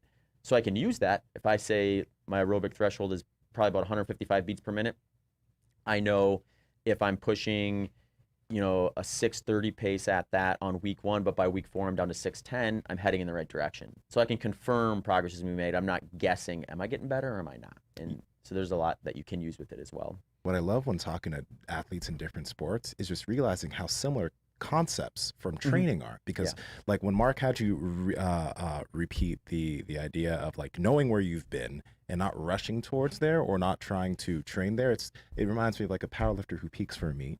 Let's say they didn't hit the PR they wanted, but they had a decent meet. Then a week later, they're like, I'm gonna fucking hit that in the gym. And their body's too wired. And then maybe they have an injury, or they're smoked for a while because they're trying to lift those weights that they hit when they were peaked. And then their next training cycle is like a little bit too aggressive because they're like, I want to get back here super quick. Yeah. Rather than like backing off for a bit. Or even trying something fancy because you gained a little bit of weight, you're on vacation, and then now you're trying not to eat hardly anything for the next week or something. Yeah. Yeah, and I think, like, I see it, the one I have to pay attention to for myself, because I tend to be, and it's probably why I'm an ultra runner, I bounce back quick from low intensity, high volume stuff. Like I can block that where you do back-to-back days without a whole lot of risk in most cases. Where I have to be mindful is the sprints, the higher intensity stuff. So for me, like a short interval, I'll put anywhere between 30 seconds to 4 minutes is kind of the range I'm working within on that. Then I'm looking at how much volume can I get in, like, say, a week at that intensity, whether I'm breaking up those intervals into 4-minute sections or 30-second sections. And then, like, you know, the question I need to ask myself is, like, let's say I'm focusing primarily on that, so I might do 2 of those sessions per week. Well, if I go on that first session and say, I'm going to try to get 30 minutes at that intensity in that one workout, and I do it, let's say I do 10 by 3 minutes, and I get that 30 minutes of work, but those last 2 are slower than the other 8 because I really should have done closer to 7 or 8. So now all of a sudden I got the volume in, but not at the quality I'm looking for. And then when that, you know, that next workout comes up, I'm still recovering from the first one, so I end up skipping that workout. Now I left training and training load on the table versus had I gone out and done, say, 6 or 7 by 3 minutes and only got 18 to 21 minutes at that volume. They were all high quality. Now 2 days later I come back and I'm able to do 5 of them again. Now I'm looking at 15 plus 21. I'm looking at more like 36 minutes of total workload at that intensity with no extra stress on the body because I let myself recover from that first one. So a lot of times with that sort of, especially the short intervals for me, I always had to ask myself, could I do 1 or 2 more? And if the answer is no, I probably should have stopped earlier. If the answer is yes, then okay, stop there. Let your body recover from that stimulus now, and let's get back out in a day or 2. Or if I'm going to block them, because there is a small performance boost. It's pretty small, so you have to be mindful of injury history, injury risk, the quality of said sessions, where if I go, say, Monday, Tuesday, and do short intervals Monday, short intervals Tuesday, I might be able to catch a window where by blocking it, I might see a small improvement in the in the adaptations from that. But if, kind of like in that first example, the last 2 intervals on that second day are compromised because I tried to block it and I shouldn't have been, then maybe I shouldn't have done that. Or I hurt myself by blocking it because you're going to increase your injury risk with that, then maybe I shouldn't have done it too. So there's a lot of interesting considerations, but that's what makes the sport exciting. You just ended up with an injury, I think, to your ankle, right? Yeah. Mm-hmm. So when you're not where you want to be and you get frustrated, what do you do about it? Because we know a lot of people that really struggle with their nutrition and struggle with, you know, finding consistency. And then also we know a lot of people that have a lot of anxiety and things like this. And I kind of think that if more people would adopt a flexible mindset to just to take a deep breath and just kind of recognize, hey, this is where I'm at. And you mentioned earlier, you need to start where you're at, and you have to start where you're at no matter what. No one gives a fuck that you're Zach Bitter in that moment, right? Like, you don't get to be Zach Bitter, the ass kicker on the day of your best race all the time just because you've done it previously. You still have to work for it. So what do you do when you get kind of frustrated? Like, man, the numbers are off. I'm starting to get injured. I'm starting to get banged up. How do you talk yourself through that process? Yeah, there's kind of 2. I think I probably approach it fairly similar, but it's kind of 2 different situations where if it's like, okay, I peaked for a race, I nailed it, I redefined what I'm capable of. Now it's time to take an off season, deprogram a little bit, set myself back from where I was at that race, and then build back up. For me, what I've done over the years is I actually kind of look at that as an exciting time because it's here's an opportunity for me to go from a position where I have to work my ass off to get a tiny little gain. So like that improvement is hard to recognize. It's hard to know if it's actually an improvement or if the variables were just more conducive for it. Did I actually take a step forward or did I just get lucky? Versus I let myself deprogram a little bit. Now I'm starting from the beginning. I'm going to see big improvements. I'm going to see my pace drop at a specific heart rate. I'm going to see my distance covered in, say, a 3-minute short interval from one workout to the next. So I get those kind of short-term immediate reinforcements of improvement as I'm working back up to where I was before. So I think when you look at it kind of as a positive versus a negative, that's a huge step. The injury one is a little more difficult because it's more like, I didn't choose to get this. This happened to me. Well, I mean, I did it to myself, but but I didn't anticipate that.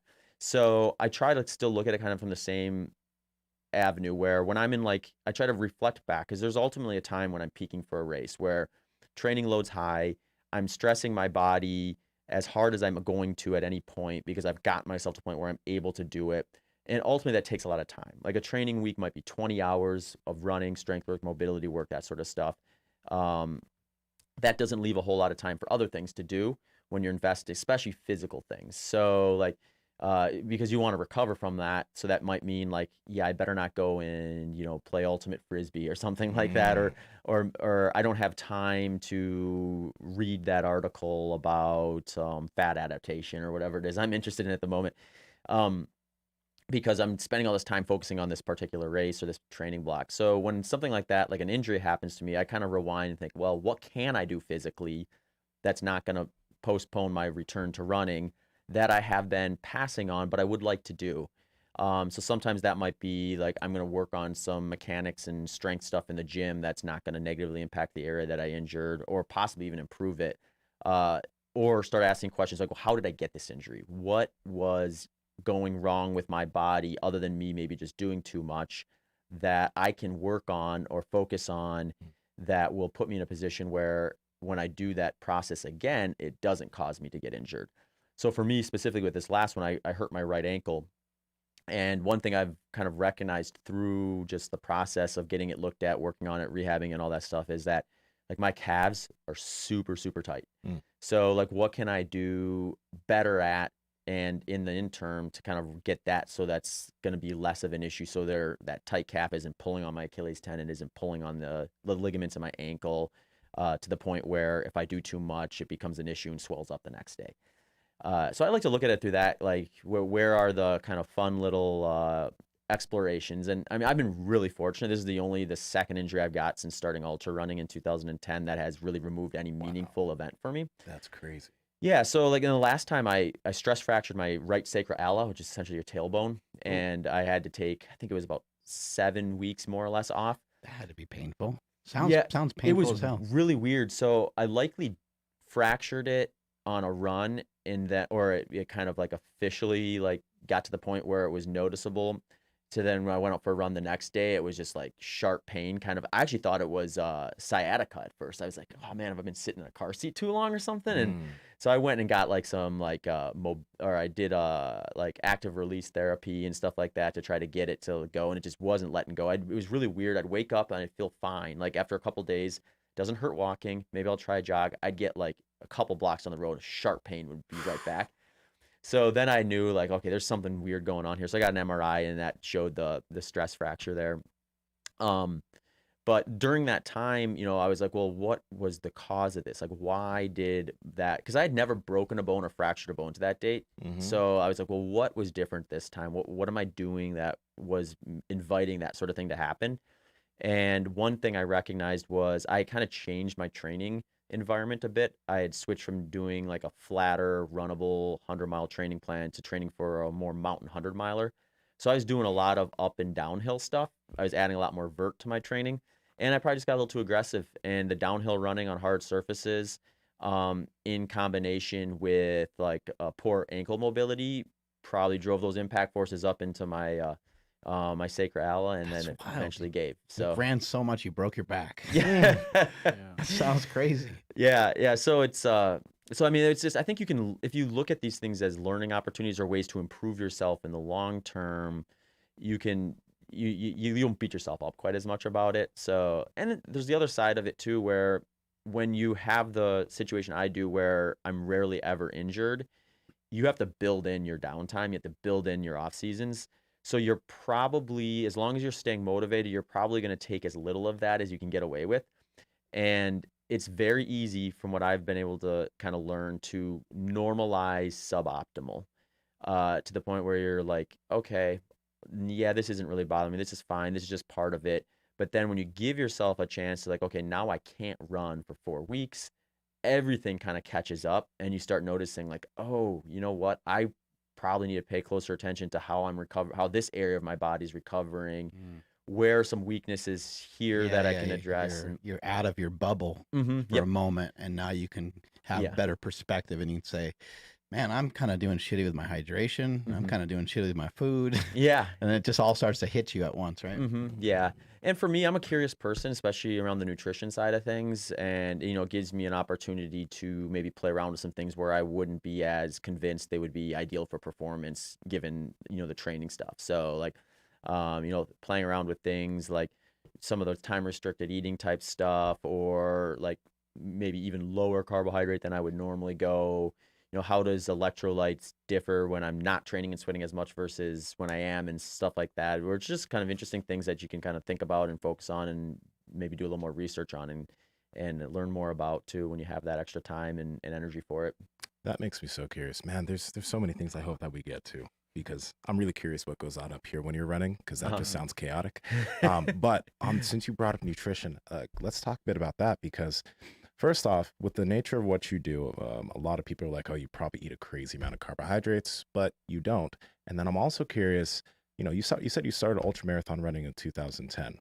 First, quick question. Within the realm of ultramarathon running, is the prevailing diet protocol higher carbohydrate? Yeah, right now the position paper for single day ultramarathons, which is what most people in ultramarathons do, is going to recommend a moderate carbohydrate diet. Moderate. So Okay. there's not a ton of research in the world of ultramarathon, as you can imagine. There's just not a lot of money that would be pumped into that arm at this point. And the stuff that is very difficult to do, because it's like, how do we really know what the body's doing at mile 80 of a 100-mile race unless we can like actually take samples during an event? And so there's a lot of guesswork, a lot of anecdotes kind of in this. But one thing they recognize, that when you're running, the intensities that you're going to do for like an all-day run, it's quite low. Like you're probably averaging like what you'd call zone 2 or below your aerobic threshold pretty much the entire time. You might flex out of it on a climb or something like that, or get a little excited and run a little faster than you should at points and branch out of that. But for the most part, you're going to be doing very low intensity movements. So being a good fat burner is generally accepted in the community. Like no one is going to argue that you should be a poor fat burner and expect that to work well for you on race day. So then it just becomes this question of, how do you improve your fat oxidation rates to the point where you can fuel enough during the race that you're, one, not causing a stomach issue, because you're eating these engineered products all day long. The digestion is going to be an issue. I mean, What's engineered products? So just any sports product, I guess. It's like anything you'd see, like gels, sports drinks. Right. And I mean, ultra running gets a little more diverse because you're going slower, so you can eat like full whole food products. Like in a marathon, you're probably not going to bust out a sandwich or something like that. But in an ultra marathon, you might. And you might have like a glucose, those little gel packets and things like that. And then there's what's the other one they use? Glycerin or whatever, right? Glycerol. Does people still use that? Yeah, they're trying to blend like a couple different carbohydrate sources, so that one thing the research has pointed to, and we've more or less extrapolated this forward from like Olympic distance sport, is that from your body's ability to process carbohydrates from a per hour standpoint, you can, if you go from like a single source carbohydrate, you can get up to maybe 60 grams, whereas when you kind of do a 2-to-1 ratio, you can get up closer to 90 grams or even 100 in some cases. So maybe a combo of like dextrose and like sucrose or something like that. Or, is that right? Yeah. So you get folks who are trying to kind of really push that needle, and this is going to be more of the high carb folks who are, they're like, okay, well, I guess if I do this right, I can get 90 to 100 grams of carbohydrate in. That's going to be 400 or 500 calories per hour. So if I can get 500 calories of pure carbohydrate in my system per hour, chances are the intensity is low enough where I'm going to defend muscle glycogen. And when I get to the end of the race, I'm going to be able to come screaming home because I'm not pushing those glycogen stores so low that my body's kind of pulling back my intensity output. The other way to look at it is improve your fat oxidation rates. So like the ratio of fats to carbohydrates that you're going to be metabolizing at any given intensity through dietary manipulation. So that's the route I've taken. So for me, I'm more looking at it as I need at most probably about 40 grams of carbohydrate based on my fat oxidation tests in the past per hour in order to defend muscle glycogen when I'm following a relatively low carbohydrate diet. So for me, the advantage there is I don't have to fuel as much. I can fuel about half as much as that person who's going, 80 to 100 grams of carbohydrate, which is just a logistical advantage in the sense I don't have to worry about that much fueling. It's also a digestive advantage in the sense that assuming I didn't regulate my body's ability to digest the carbohydrate by going too low carb, I will probably have a less likely chance of having my, puking up my nutrition or shitting up my nutrition somewhere out on the course, which is at I think they estimate 50 to 60% of single day ultramarathon runners have some sort of gastrointestinal issue during the course of the day. So their recommendations are going to be 50 to 70 grams of carbohydrate within a context of a moderate carbohydrate diet. So then the question to me, and the question I ask my clients when they're curious about this is, well, we need to find out what you can actually tolerate. So if we find out you can barely tolerate 40 grams of carbohydrate per hour, we need to either get you able to tolerate more, or we need to get your body to a position where it doesn't need to tolerate more. And then it's kind of up to the person more or less. And sometimes their body is going to make that decision for them. I mean, you've had Michaela Peterson on the podcast. Obviously, her body's made a decision for her about what she can and cannot eat. And it's a very fine, narrow channel of options.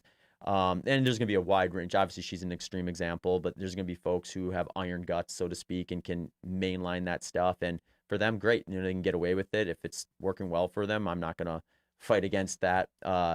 Others are going to have a lot harder time doing it. And we can talk about whether they could and they just haven't done the right things to do it, and what that maybe looks like for the average person versus the professional athlete. But for me, I find it much more tolerable. I prefer it. I like it from a standpoint in my day-to-day life. I feel like for me at the individual level, I tend to bounce back from my training faster. I get better sleep quality through the dietary process I take. So these are all things I think add up to make the variables for me to stay lower carb. The positives outweigh the negatives to the point where I'm going to find my best race taking that approach. Other people might have that opposite effect depending on kind of what their individual variables are going to stack up against one another. But to kind of answer your question, you can improve your fat oxidation rates by simply eating less carbohydrates. You force your body to burn more fat. That can come at a trade-off if it doesn't allow you to do the higher intensity workouts that are going to be very oxygen dependent. So you start looking at events that take around 2 hours or less. Those are going to be ones that are very oxygen dependent. So your body's going to get more oxygen by metabolizing, or it's going to be less steps for your body to pull muscle glycogen and burn carbohydrate than it's going to be in terms of the steps it's going to require to burn fat. So at those intensities, you're going to want to have that fuel source on board. It's why you probably won't see an Olympic marathon gold medalist or world record holder following a ketogenic diet anytime soon, because they're just in this goofy intensity spectrum where it's slow enough that they can do it for a long period of time, but it's fast enough that they're going to dive into their glycogen stores, even if they improve their fat oxidation rates by a good margin. I'm running 100-mile races though, so there'll be no time where I'm running them in 2 hours. So it opens up a door, I think, for that type of an approach. So then it becomes kind of both preference, both what are you seeing in your own training, what can you get away with from race day fueling without having a digestive issue, because I have to stop to use the bathroom 10 times in the last 30 miles. It might not matter if I'm running faster or not, because non-moving time's non-moving time. When I look at my most I ran a 100-miler this last April. I did not stop.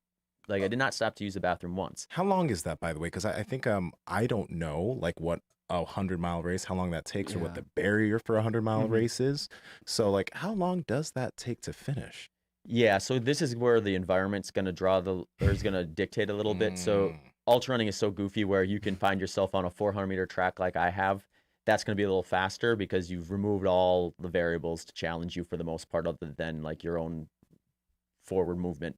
Whereas you have these mountain courses that you're going up and down canyons, through creeks, over rocky terrain, and all sorts of stuff. That's going to take a lot longer. So for me, I've run 100 miles in 11 hours and 19 minutes. So that's kind of the fast end of the spectrum.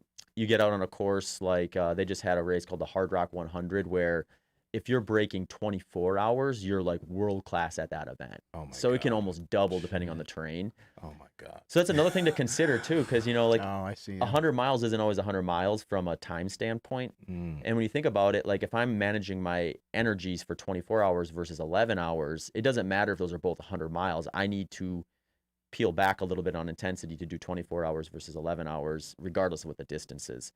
So that's kind of like where it gets goofy with ultra running is there's such a wide range of different things you can do within the sport that you get some specialization as the sport's grown, because you kind of have to specialize in a particular event almost to be as good as you can, or someone else is going to, and then they're going to essentially out specialize or outwork you in that. So you kind of have to be a little more cognizant of that if you want to be a professional. I think at this point in time, you do get some guys like Jim Walmsley is probably I would say he's the best, most well-rounded ultra runner that some people would argue with me, but I think he's the best in the sense that he's been able to nail things as short as 50 miles or even 50K for that matter on flat terrain up to like mountainous 100-milers and everything in between. So I mean, you do get some of that, but most people are going to want to pick like a specific discipline, a train that is at least their kind of preferred one where they're going to spend the majority of their time and energy peaking for, and really fine tune that if they want to kind of find their max potential.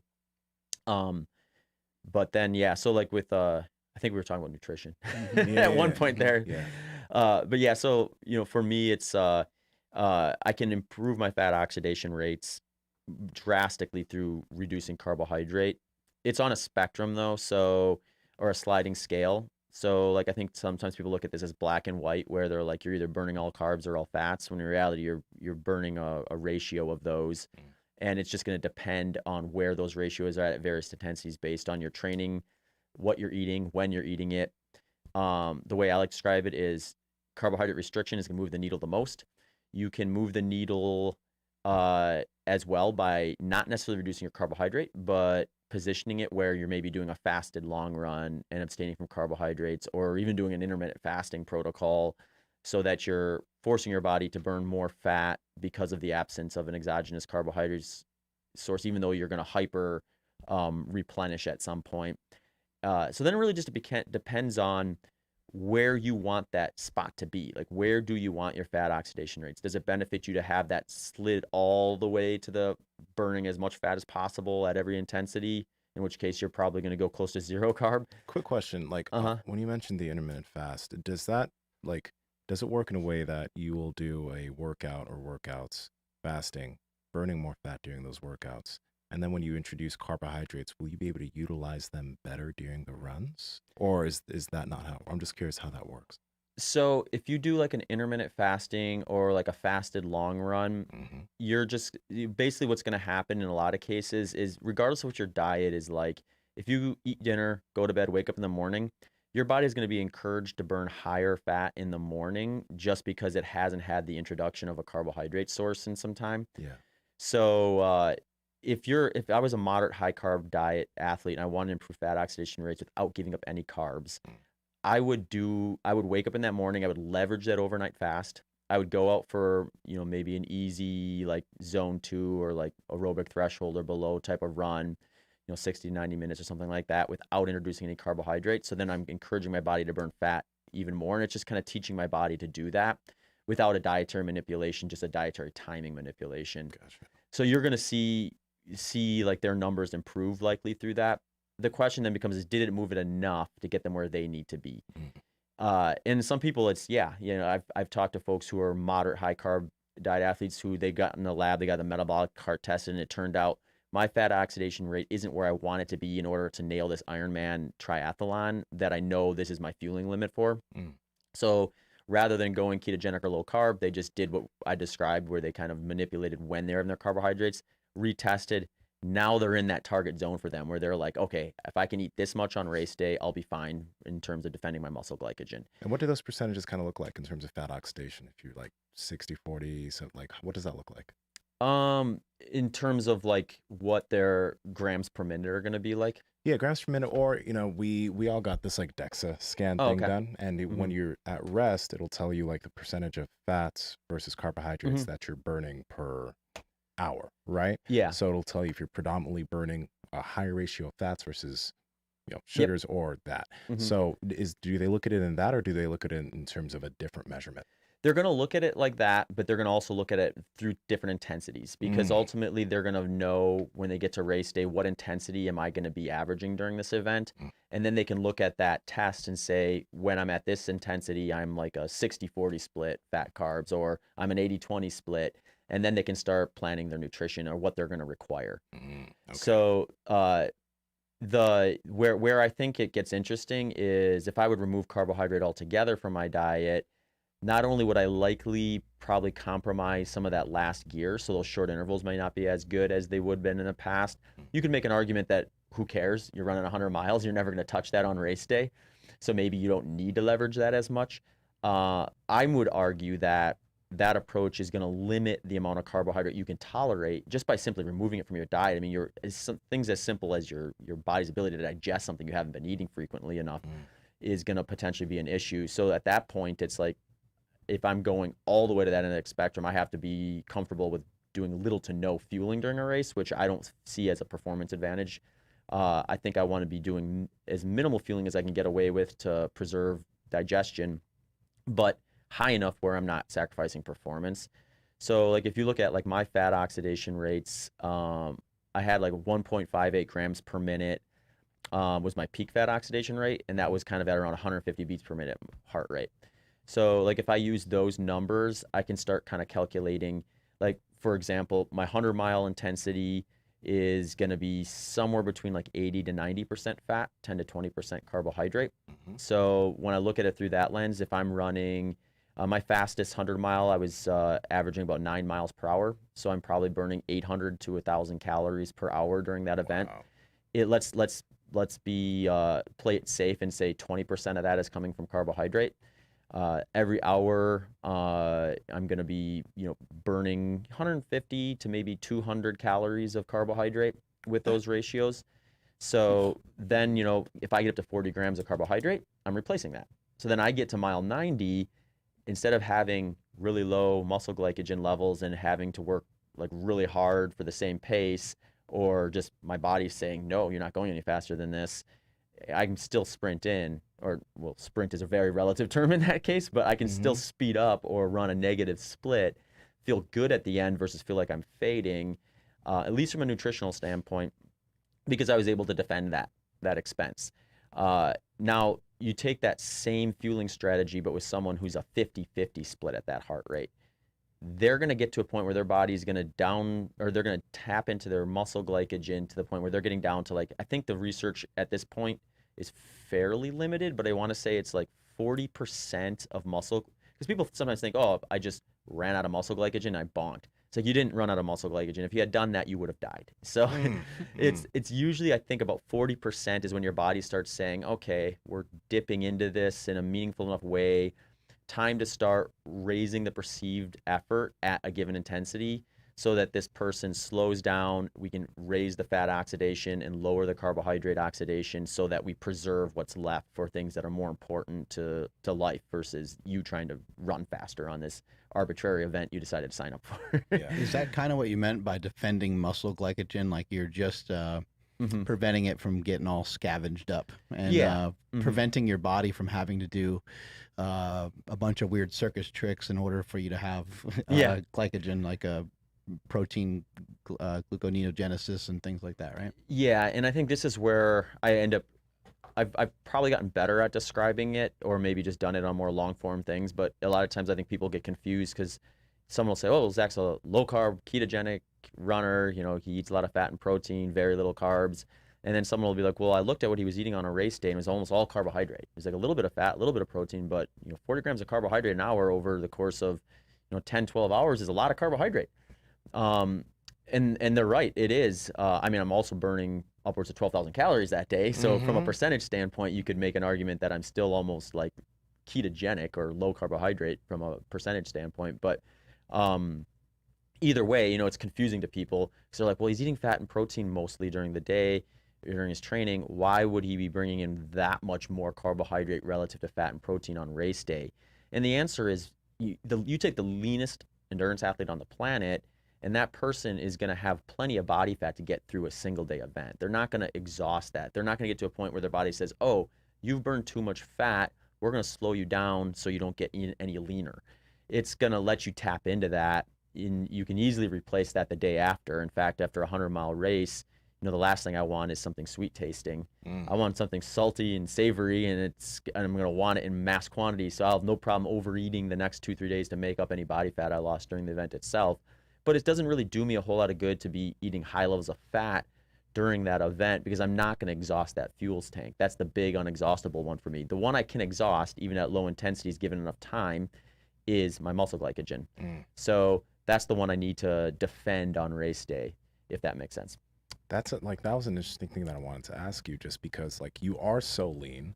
So, you know, I was wondering, okay, you are intaking a lot of carbohydrates, so you actually have enough. It's interesting just to imagine that through a 100-mile race, you have enough body fat, even though you're so lean, that it's going to get you through that. It makes me wonder, have you ever like measured like how much body fat you lose through a race? Because the fact that you legitimately a few days later, you're like, I need to gain some body fat back, right? What does that, like, how much do you lose? Yeah, that's 11 hours of running, right? Right? That's a really good question. Like, I don't know, like, I'm not aware of anything that's been done. That'd be cool if you could get a precise enough test where you could go in before and after. I mean, I guess you could just DEXA scan before. The fat oxidation wouldn't give you enough information. Well, it probably would. It would just be a question of like, I mean, this is also, I mean, even with the muscle glycogen defense stuff, we're looking at like approximations here because there's variables that are introduced on a race day that can change your races that might be different than when you went into the lab and got on that metabolic cart. So there is some guesswork there. I mean, the proof is in the pudding. If you have a good, strong finish to a race, chances are you didn't deplete your muscle glycogen enough to be, that you've been off enough to have to worry about it. So like when I ran 11:19, I was running my fastest miles at the end. So it's safe to say I was running like a 6:15 pace for some of those final miles. Safe to say I had enough muscle glycogen on board to be able to do that. Otherwise, I would have gone the other direction.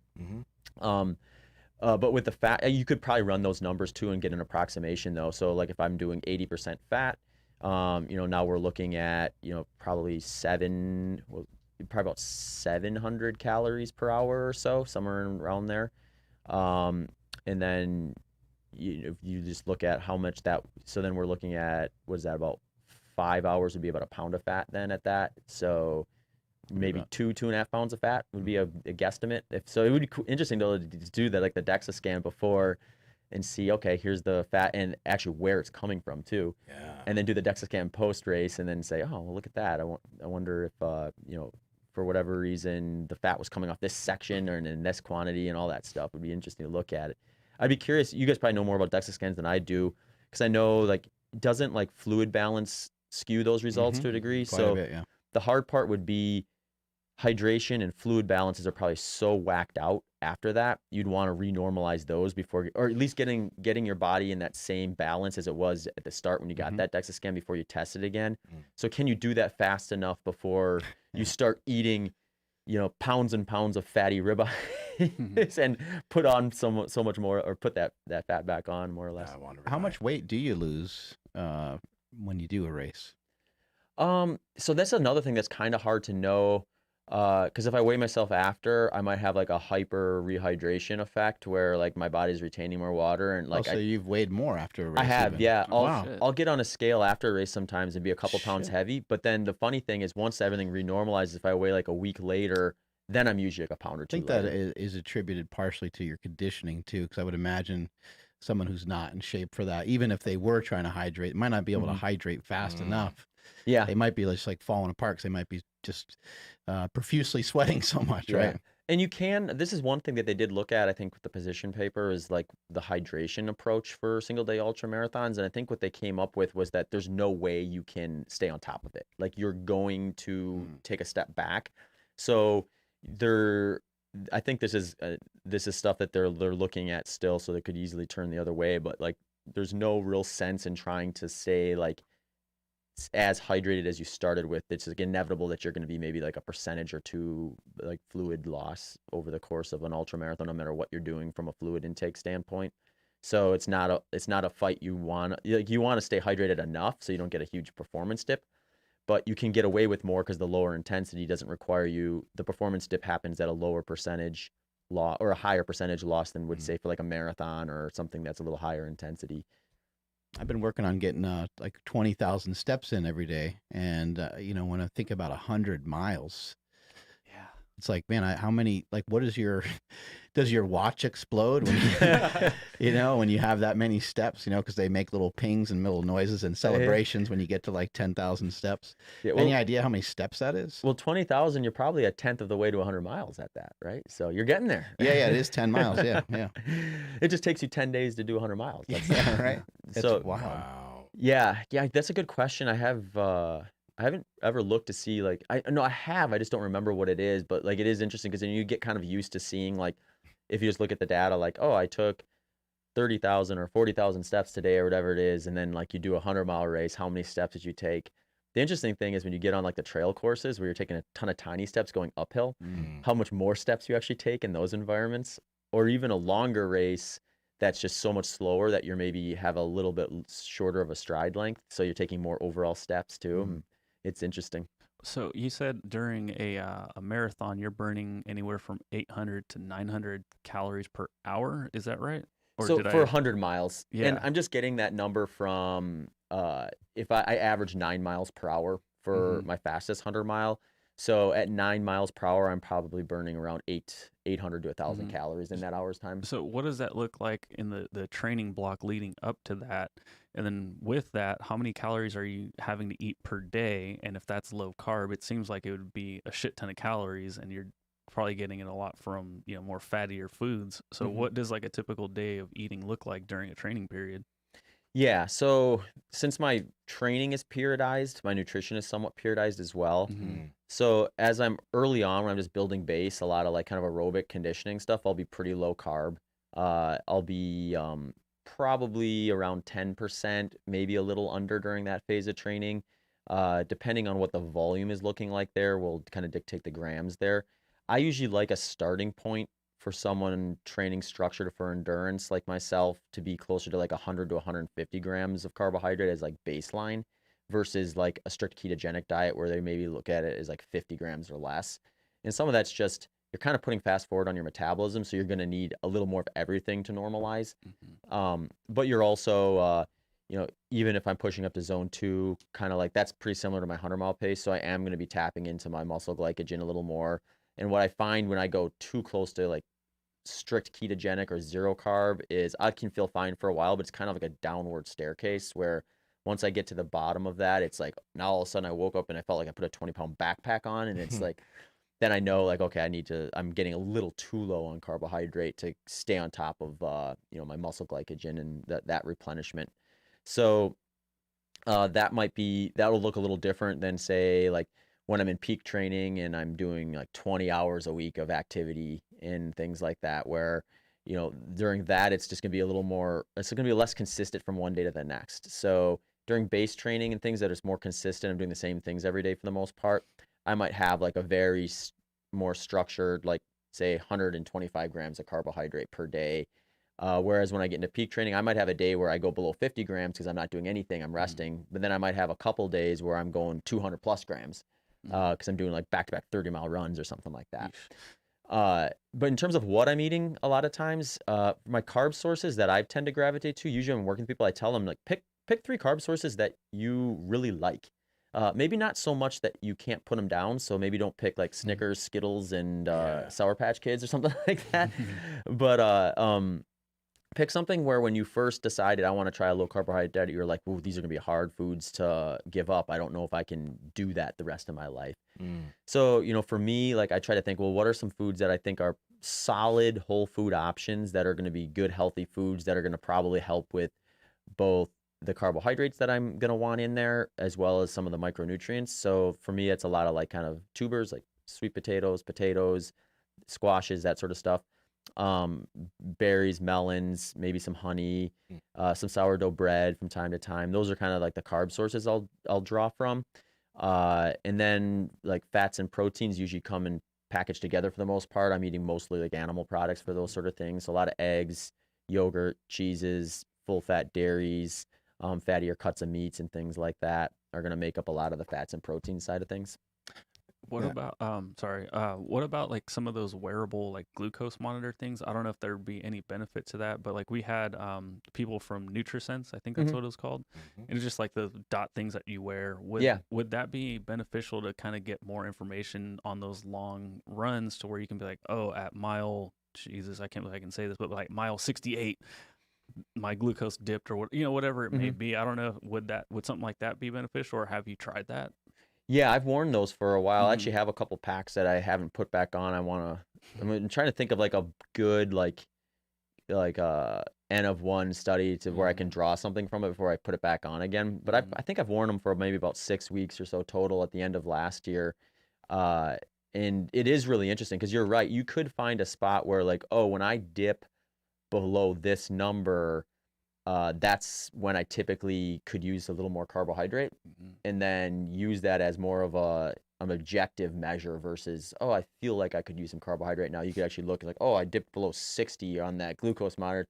I can get away with 20 grams of carbohydrate, and it'll just bump me up to like where I feel most optimal. I talked to Dominic D'Agostino about this, and he said he thinks what you want to do first is establish like a baseline for you with your lifestyle. So, everyone's going to be a little different and kind of what is like where their flat line would be. And once you kind of have that data available, you can start kind of having like a channel that you operate more optimally within. Mhm. So like once you kind of have your channels upper limit and under or lower limit, you can say, oh, wow, I popped up above that upper limit. I should probably keep carbs a little lower in these next couple meals, or maybe I need to space my meals out a little further. Mhm. Or I'm dipping under this channel.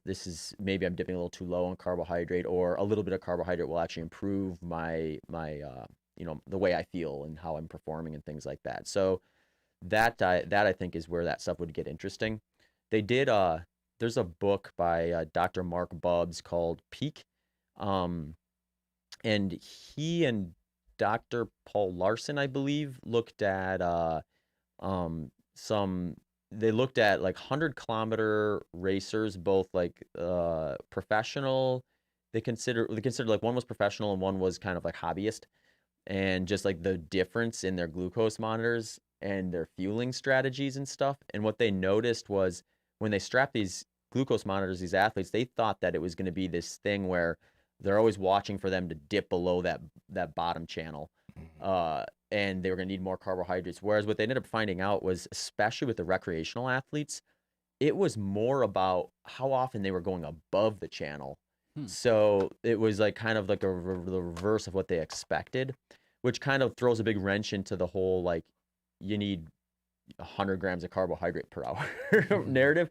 It's like you might need that if you're a professional athlete. If you're Kipchoge running a 2-hour marathon, you might need that to stay in that channel.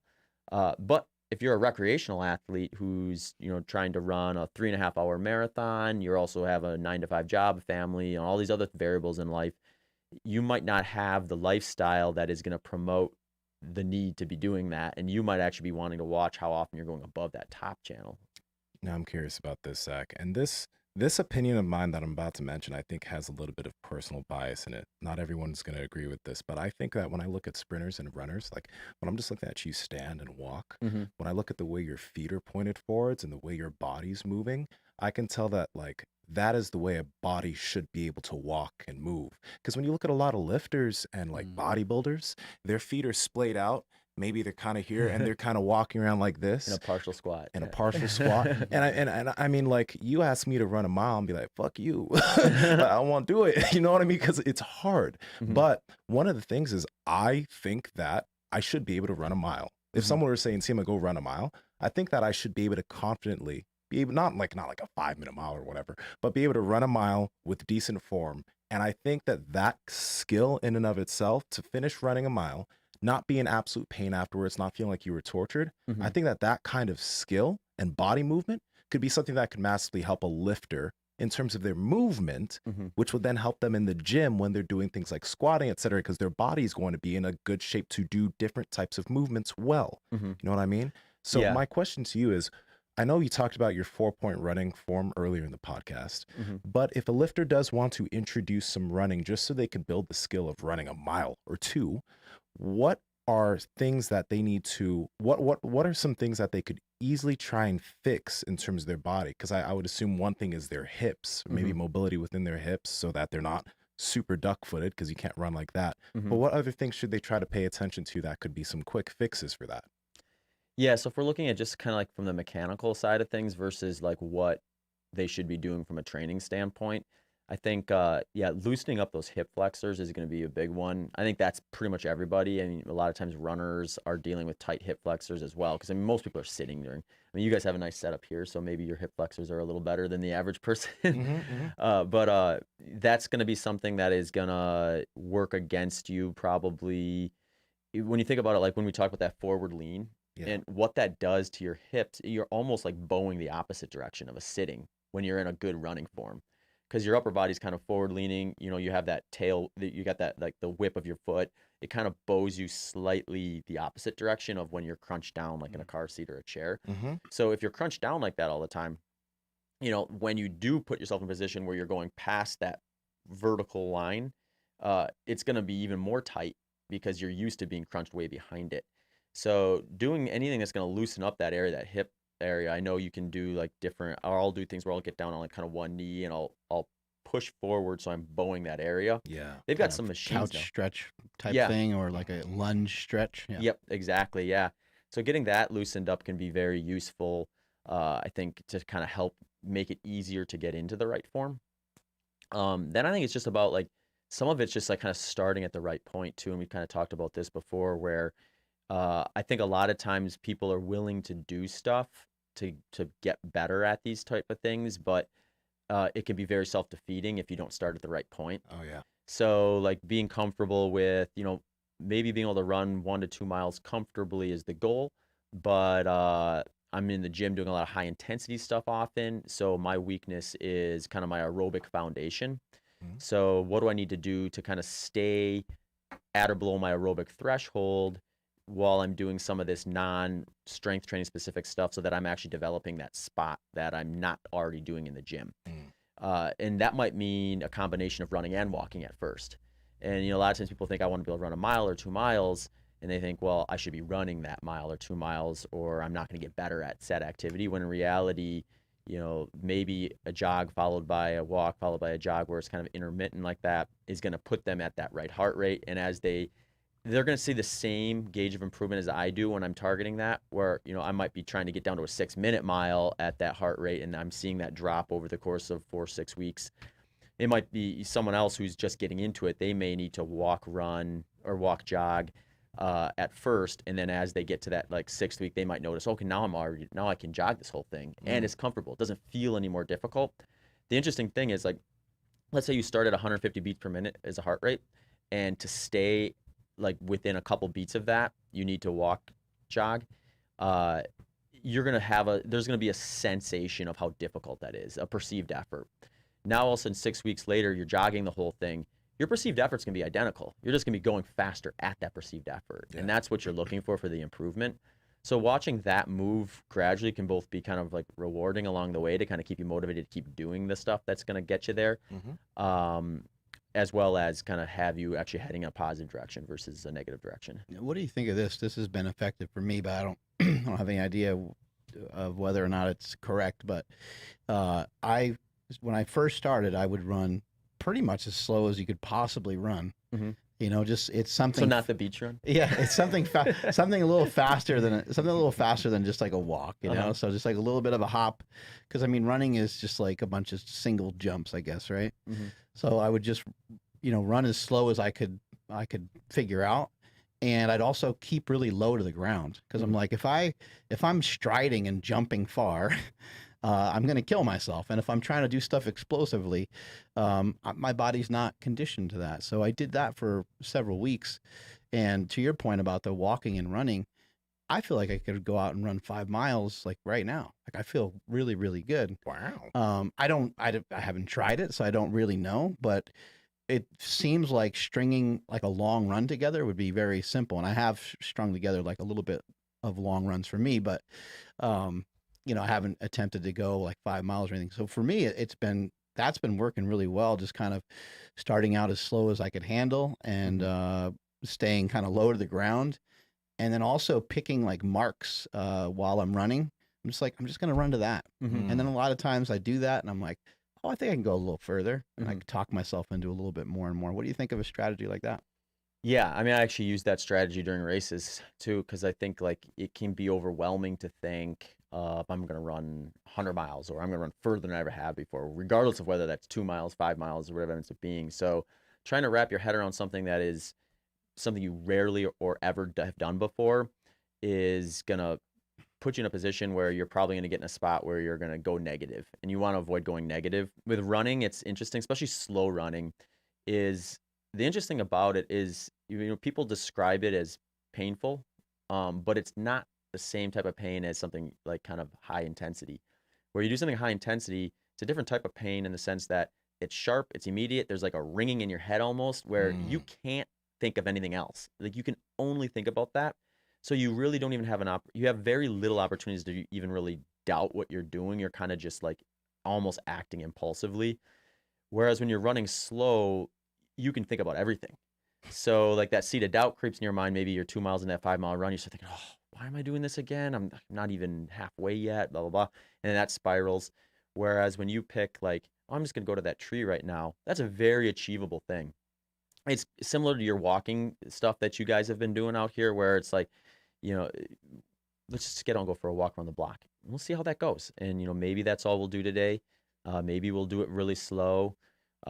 Maybe we'll add an extra block at the end. We'll see when we get there, but we're not going to think about more than just this one block. And then, over the course of weeks and months, that turns into, oh, wow, we just walked for an hour. It's kind of the same mindset where as you kind of hit new benchmarks or new milestones through kind of making those small incremental goals along the way, you start normalizing it. I mean, the story I always have is my college cross country coach was telling me that the juniors and seniors were running 90, sometimes 100 miles a week in the summer. And I'm like, I'm never going to run a 90-mile week in my life. And it's like, now here I am running those in a day, plus that in a day. So it's like, at the time, I just hadn't experienced that. I hadn't worked through those paces. I hadn't kind of normalized it, worked on like the mindset, the process involved with it, to the point where I thought it was achievable. Whereas now I've done it enough, I kind of know what to expect, at least enough to know like what to look out for, how to strategize, how to visualize it, and all that sort of stuff. What do you think it is that you love about running? With lifting, I actually think that I don't know what else to compare lifting to, because it's just weird in the sense of like there's a lot of like pressure on you, like when you're trying like a heavy lift, something specifically like powerlifting. But maybe it's similar like scuba diving or something, where there's a lot of pressure on you, and maybe even like jujitsu, where there's pressure, from another person's body on top of you, or choking you or whatever. Do you think that there's something to like maybe like oxygen debt in general, or is it maybe more like the effort, or like gasping for air? Like, what do you think it is that those of us that really enjoy physical activity, what do you think it is that really draws us to it? Yeah, I think it's, they call it type 2 fun, right? where you may be loathing it during it at times, but then afterwards, like, I'm so glad I did that. Yeah. And I think it's just like, I just think it's kind of like this, our bodies sending us a message where, doing difficult things makes you stronger, makes you more resilient, makes you better. And even though it may not be enjoyable at the time, that's what's required to do that. So like your body is like, I'm going to reward you when you finish this with like that feeling good, that accomplishment. And if you can get that often enough, it's enough to incentivize you to keep doing it, to get up and do it when you don't want to, but you should, versus a time where like you wake up and I just need a rest day. Cause that's always the balance you're trying to play, right? Where, some days you wake up and you don't want to do it because you shouldn't, because you did so much the last 3 days or whatever it happened to be, versus I just woke up and now I'm just like, I remember how miserable I felt at 45 minutes yesterday. I don't know if I want to feel that again, but in the back of my mind, if you do it, I mean, Joe Rogan talks about this all the time. He's like, I've never had a workout that didn't feel great afterwards. So, I always got to like convince myself I'm going to hate this, but afterwards I'm going to love it. So therefore let's get in there and do it, kind of a mentality. So I think you're always balancing that with like your need to rest and recover, but finding that spot is just a great spot to be, because then you're motivated to keep doing it. You're getting that kind of type 2 fun, that release afterwards, and that sense of accomplishment. And then it just becomes like what draws that out of you. So when I started running, that might've been like a 2-mile run. Whereas now, that might be a 15-mile run, a 20-mile run. It might be a speed workout that I haven't done in a while that I know I'm gonna have to work hard to get done. And you just kind of continually evolve within the framework, I think. And if you can find a reason to do it, a motivation to do it, a why, then it just is kind of continue. And I've had this conversation with myself and with other runners too, where it's like, if you're not getting that anymore, at a certain point, you need to ask yourself, why are you doing it? And is there something you can do that's different within this sport or a completely different sport that's going to reignite that? And I think you want to have that open mind to that, because, you know, most people aren't doing any sport professionally. They're doing sports to stay healthy, to stay in shape, to, you know, feel good about themselves and to participate in things with other people, the community. And you can do that through a variety of different stuff. I mean, we're sitting here on opposite ends of the spectrum in terms of what sports we picked, but we have a lot of common, you know, dialogue to have about it. We have a similar kind of after effect of it in terms of what motivates us and how it makes us feel and things like that. So when you have those options, you may as well leverage them. You know, no sense in doing when you hate. What is going through your mind during these races? I think Nsima was bringing that up a little earlier. And like what I'm imagining, because I just think of my own training that I do, I have so much conversation with myself. It's like, it's ridiculous. You know, it's like, it's nice to train with somebody else a lot of times for that reason. So I don't have to listen to myself, trying to sometimes talk myself out of it or talk myself into doing something dangerous. You know, it's like, man, I wish I would just shut the fuck up. But for you, you know, what's your mindset like, especially like, I guess more in the training process than the actual game day? Yeah, no, that's a great question, because I always do find, like, if I do a lot of like runs by myself for a while, it gets harder and harder to kind of keep motivating yourself to do that. And then you go and you run with a friend or a group and you're like, wow, that went by like 3 times as fast. And it's like you just introduced a new like you distraction, more or less. So I think you wanna, in training, finding ways to distract yourself from just thinking about like what you're doing, how repetitive it is, how long you're gonna be out there is definitely a key. So you find different ways to do it. For me, it's like some days I feel better thinking through something. So maybe like I had a really busy week and, you know, different, like a bunch of questions came up from coaching clients that I didn't have a great answer for, that I need to learn more. I just need to think through and run the options. So like focusing on something like that. So I'm having this conversation with myself, or I'm running through those options as I'm running, can be a great way to kind of spend some of that time. Or I love podcasts for this, because they kind of introduce that variable for you, where, okay, there's a topic I want to hear more about, or a person who I'm interested in their mindset about something. I'm going to listen to this while I'm running. So I'm more or less having that kind of conversation kind of vicariously through their conversation with whoever's hosting the podcast. That works really well. If it's like a workout where I'm trying to kind of amp things up a little bit, maybe music is going to do that for me. It's going to put me in a position where that kind of like bit of an adrenaline spike from like an upbeat song is going to put my head into a spot where, okay, now I'm at mile 90 of a 100-mile race and I need to run faster this last 10 miles than I did the other 90 average. And, you know, you start to do almost like a simulation, and those can be helpful too. And that's one thing I've really learned, is using like my long runs in training, because those are the most long and boring and monotonous. So like, how do I make that something that's both able to get through in the point of, so I get the physiological adaptation, but also work on the mental aspect that I'm going to have at that point in a race. Because the interesting thing is, I can't experience 70 to 100 from that I'll experience in a race in training, unless I'm doing another race of that distance. And by the way, are you allowed to listen to things during races? Like a 100-mile race, can you guys listen to stuff or no? It depends. It's usually up to the race director. Most allow you to do it. Some will say like 1 earbud in, 1 out, or they make like these bone conductor headphones now where your ears are open and you can, I guess the vibrations are what you're hearing more or less. Okay. Yeah, USATF and World Championship stuff is a little more like no-go on that stuff, unless they did make a exception, I think, for like the 24-hour race where you see how far you can get 24 hours. Like, yeah, just be inhumane to say they can't listen to anything. But yeah, so like it just really depends. But yeah, so like a 30-mile long run, I might just visualize myself starting at mile 70 and then start to think like, what am I thinking about? What am I doing to keep things moving? How am I gonna see this on race day?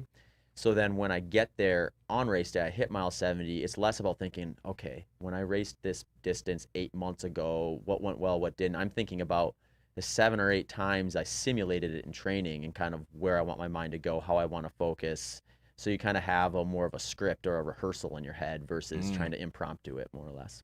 Dude, that's what you said right there is like huge, and I think every type of sport athlete can take that. Powerlifters can easily, if they're getting ready for a meet, let's say they have access to kilo plates. First off, they can simulate what that feels like on the bar for their bench, squat, and deadlift. But then they can also simulate like what it's like going up to the specific attempts that they're going to be doing, and they can understand it. Like their opening attempts, they can simulate exactly how that feels, and like they can legit put their second and third attempt on the bar. Even if they don't lift it, they can just look at the weight and then visualize what it's going to be like to lift it on meet day, so that there's less thinking on meet day and just more, I've been here before. Yeah. Is that why, like, for power lifters, they'll, if they say they're gonna squat, they'll get under the weight but not actually rep it, just so they can feel like, okay, this is what it's gonna be like on my back, and then the day of, I'm gonna actually get down and do it? Absolutely, yeah. Walk the weight out. We sometimes will do something called a reverse band squat or reverse band deadlift, which is still simulating the actual lift, but it's giving you assistance, or bench pressing with a slingshot. Somebody that isn't used to benching maybe 3 plates or something, they now throw a slingshot on and they feel themselves doing it, and they're like, holy shit. They get more confidence. So over a period of time, they can adapt to those heavier weights and not have anxiety. Another thing we'll do too is we'll have other lifters in the gym sometimes judge us and check your depth, or make sure your butt's not coming off the bench, make sure you're not hitching your deadlifts, trying to make sure the form and technique is dead on. With your experience and just all these miles that you ran and the level that you're at, have you ever just completely gotten your ass kicked? Have you gone and run with like some buddies or some people that you kind of looked up to and just got completely smoked, and you're like, man, that, like, I'm sure you're encouraged by it in some ways, but has that happened to you before? Yeah, all the time. Sorry. No, it's all right. Now, and part of it is kind of the fun part about the sport too, because like I was saying before, is there is such variety. So I can easily throw myself in an event where I'm way less equipped to run well at it, and someone who maybe I would be able to beat by over an hour if we were on like a flat runnable 100 miles, going to beat me by over an hour on this course and that sort of stuff. So it gets interesting. Yeah, and it is. I think with the right train, a lot of it's just specificity of training, right? So like if I decide I want to do really well at a mountain course, I'm gonna have to probably spend a significant amount of time training in it, getting used to the environment, the types of running. And sometimes I'll do that just to kind of take a break from the stuff I'm doing, so that doesn't feel quite as much as rinse and repeat one time after the other. I find that really frees up my mind. So when I go back to the stuff I'm more inclined to try to peak for, it's like I'm just really motivated to get back to it because I don't feel like I just did it. But I mean, when early in my career, especially, as I'm experiencing these events for the first time, it's like you go to like I did the JFK 50 mile twice and just got destroyed by plenty of people. And just the time I expected to be able to run was like way off. And it's pretty defeating. But then you're like, okay, if you're honest with yourself, what you got to do there is like, look, where were the weaknesses? Why were they weaknesses? What would I need to do to improve those? Are any of these actionable for the next thing I'm going to do? Or is this something I need to just kind of put in the memory bank for if I do this event again? And ultimately, those are kind of really fulfilling. So then if you go back to that event and have a really good day and feel like you nailed it, then you're like, oh, sweet, that all paid off. That happened for a reason, and that sort of stuff. So there's that. And there's also just, races where you just don't do things right, or you expect things to go a certain way and then they don't, and then you pay for it, whether that be like heat or nutrition or electrolytes, hydration, all sorts of stuff like that, or just pacing too. You can kind of find yourself in a position where you were expecting to be here and you were way back there.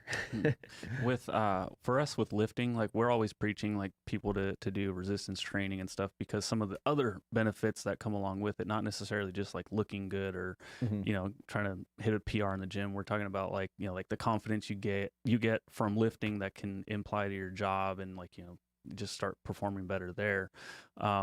So I would imagine with running, and I'm sure people who are already doing marathons they already kind of get it. But for just like general average population that's not doing long distance running, what are some of the benefits that you've seen people that can take from long distance running and carries over to other aspects of life. I'm sure like patience. Mm-hmm. Like I'd imagine if you're doing 100 miles, you're probably the most patient person I've ever met. So is there anything like that that you can point to be like, yeah, because of this, I can now do that so much better? Mm-hmm. Yeah, I think you're right.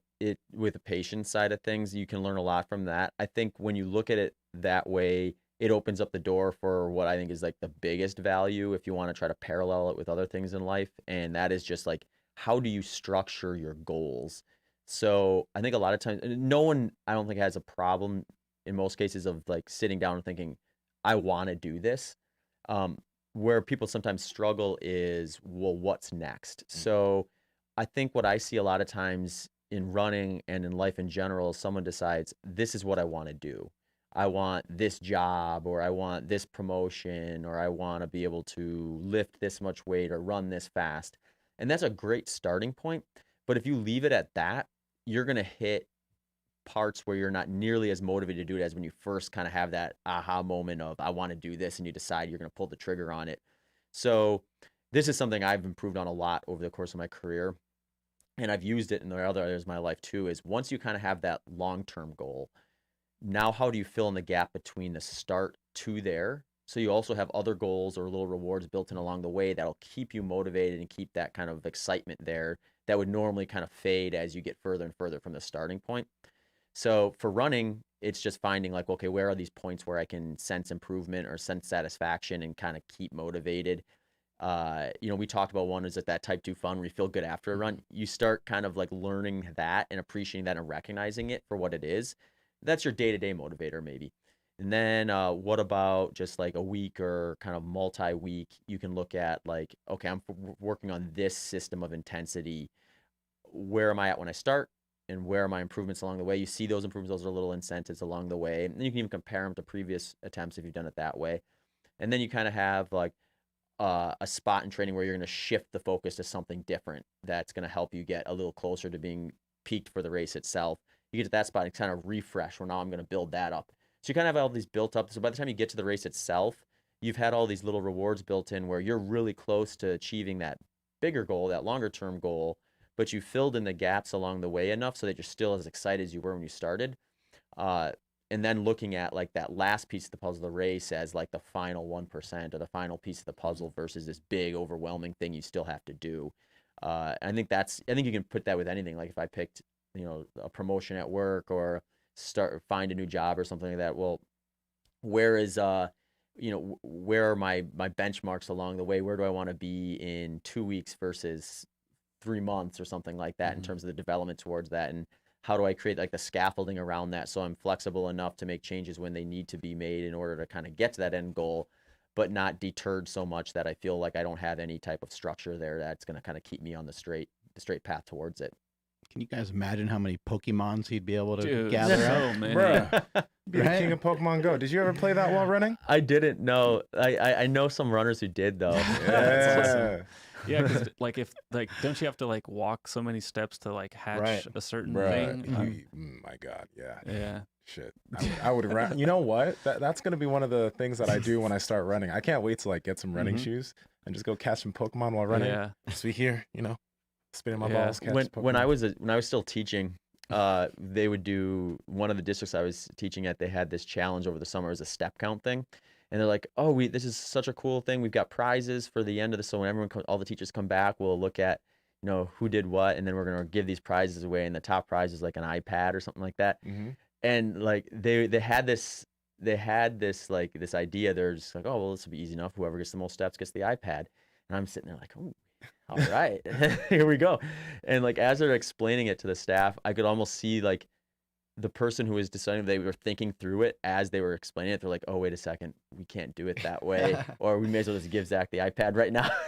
So they ended up making it like, if you hit a certain number, you enter a raffle, and then the person who gets the raffle. And so I didn't win the iPad, but for a minute there, I thought I was getting myself a free iPad. You have any experience with messing around with nasal breathing? Yeah. I've been playing around with this a little bit more as some of the information has kind of gotten more popular, more out. I think when it comes to running, it's interesting because it's always, you need to get in as much oxygen as possible when you're hitting certain intensities in order to optimize performance. So there's a kind of a crossover point where some mouth breathing is just going to get you more liters of oxygen, so to speak, but that doesn't mean you have to be doing that all the time. So kind of like the line more or less for me is like if I'm at the top end of zone 2 or like at my aerobic threshold. Can you explain the zones? Yeah, so most zones kind of got more popular in the triathlon community where they were looking at just basically different intensities. Where like zone 1 is like a very easy intensity, like I can do this all day. Zone 2 is this intensity where it's got a little bit more focus. You should still be able to carry a conversation more or less, but That's where you hang out, right? Most a of the time. lot of zone 2, like that's kind of my race intensity for 100 miles in a lot of cases. And what's the heart rate range for that? For zone 2, Mhm.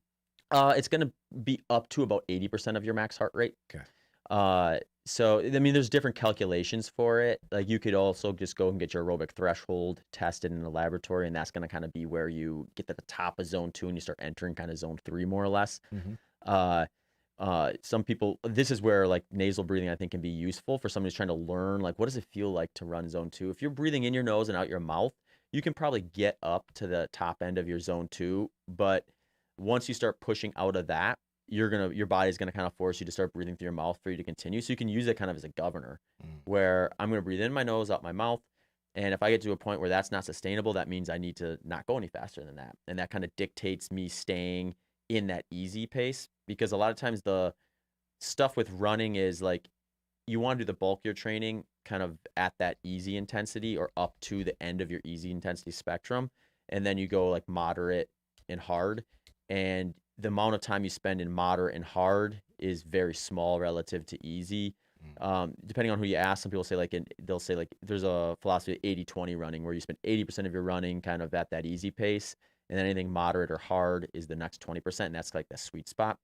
But you can use that nasal breathing to kind of check yourself to make sure like, okay, I'm within this range if I can still comfortably run by breathing in my nose and out my mouth and that sort of stuff. But I've also used it a lot more just outside of running because like when I'm sitting there, there's really no reason for me to be breathing through my mouth when I'm not moving at all. Or if I'm getting like kind of stressed out about something because there's a lot going on, I'm trying to like think through something and there's like 2 or 3 other things going through my head. I find like deep, slow breaths through your mouth or through your nose and out your mouth kind of brings that anxiety down a little bit. So just recognizing those points in your day and what triggers them and then what to do to kind of bring that back down, it can be a very useful tool from my experience anyway. Yeah, I've been using a lot with my running, and it's it's a good way for me to, as you mentioned, keep a governor on like the intensity that I'm choosing. So most of the time, I'm really just trying to go strictly just in and out of the nose the whole time. Yeah. And I should answer the rest of your question with the zones though too. Most will go up to 5, and then some will split 5 into multiple categories like 5A, 5B, 5C. But it's basically like an acceleration of intensity where like 1 and 2 are going to be below your aerobic threshold. 3 is going to be kind of this entry to moderate intensity. 4 is going to be kind of what they call your lactate threshold. And then like 5 is going to be like short interval sprints, like VO2 max. And then you can have like overspeed training where you're going to get like that 5A, 5B, 5C type of stuff. But it's just like a gauge of intensity more or less. I'm curious, man, what was the runner that you mentioned that like lived in the mountains? Oh, Kilian Jornet. Kilian Jornet? Yeah. Because you mentioned like, somebody could be doing a run and they're going at the same pace, but he's quite literally 1 gear underneath them while moving at the same pace or faster than they are. And it like makes me think like when I do jujitsu sometimes, right? There'll be a person I'm rolling with and they're like, so we're at the same pace, but I'm breathing through my nose. I'm able to stay calmer. So like, it's like, let me ask you this. Do you know how athletes can, or the conceptual way where athletes through sports can increase their battery within that zone 2? Because I feel like I can do a lot within zone 2 and it takes a lot for me to have to go into a zone where I'm like having to do that, Yeah, so you might just have really developed that. So, and that's what we see happen. And the way to maybe understand it is like when I describe like my pace improving at that, that's me getting more efficient and more adapted to that system or that intensity. So like the more you do it, the better you're going to get at it, and the longer you're probably going to be able to sustain it, or the faster you're going to be able, or the more you're going to be able to do within that context. So if you see that as a strength of yours, then you might want to lean on that. I mean, that's good because that's like the foundation of your fitness is that kind of zone 2 and below. Then it's like, well, what do you need to do to be better prepared for whatever activity you're doing? And then what intensity is going to kind of really pinpoint that. So if in jiu-jitsu you find like, I'm sitting at this intensity, but I want to be here in order to optimally perform, at least in bursts, then how do you kind of replicate that? Or for running, it's just like a little, usually what dictates is the race. So like if I'm gonna do like a 5K, I know what intensity that's going to be. So as I get closer to the event where I'm going to try to test my limits at 5K, I want to be doing a lot of running, or not a lot of running, but I need to do more running or building my, or improving my ability to run at that intensity. So that might just be like, instead of me doing short intervals earlier in my training, like I would for 100 miles, since it's not very specific to the intensity I use on race day, it might be something I'm doing right up until the race because I'm really trying to get my body used to that intensity. So usually goal event or goal race or whatever it is, looking at the intensity or intensities that you're going to use during that event are going to be the things that you're going to be focusing on the most as you get closer to it. So for jiu-jitsu, maybe you do a lot more zone 2 stuff early on as you're kind of working on technique, working on moves, and just getting in shape. Then let's say you want to enter a tournament, you know you're going to have to like go high intensity at points. Then maybe you're introducing more of that as you get closer to that, or rolling with people who are going to push you up into that intensity more frequently. You might just be so much better than the people you're rolling with that you're in zone 2 and they're all. You've been rolling with Mark again, or what's going on here? I have a question though. Some people maybe are trying to pick up running and they don't want to run outside. I'm curious about treadmills because I wonder, when you look at commercial gym treadmills and people run on those, could those build bad running mechanics? Like, is there a detriment to learning how to run on treadmills? Should you just try to run outside, or can you use treadmills and actually improve and have good running mechanics? Yeah, you can. The difference between a treadmill and running outside is it's almost overly controlled in the sense that like it's not changing. I mean, you can manipulate it, you can speed it up, you can change the incline and things like that, but you're stepping on like a perfectly level platform. Whereas when you go outside, even if you're running on like a flat stretch of concrete, there's tiny little like variances in there that is going to cause like your feet and your ankle to flex a little differently. So if someone's running on a treadmill all the time, and then they jump outside, they kind of are in like this more like one-dimensional development where they're very strong in the areas that are being required to be strong on that forward movement, perfectly flat platform versus what they maybe need in order to be able to run on varied terrain. So it's going to get more pronounced the more varied the terrain gets. Similar to me training for like a track 100-miler versus a mountainous one. If I just do a bunch of the training for the track stuff and then hop on a mountain one, I'm going to have a lot of deficits on the climbing and the descending that I wouldn't have necessarily had I spent the time doing it. So with running, this is what we look at when we look at like kind of the event. So ideally you pick the event first and then you build the plan and from the intensity that you're going to try to periodize.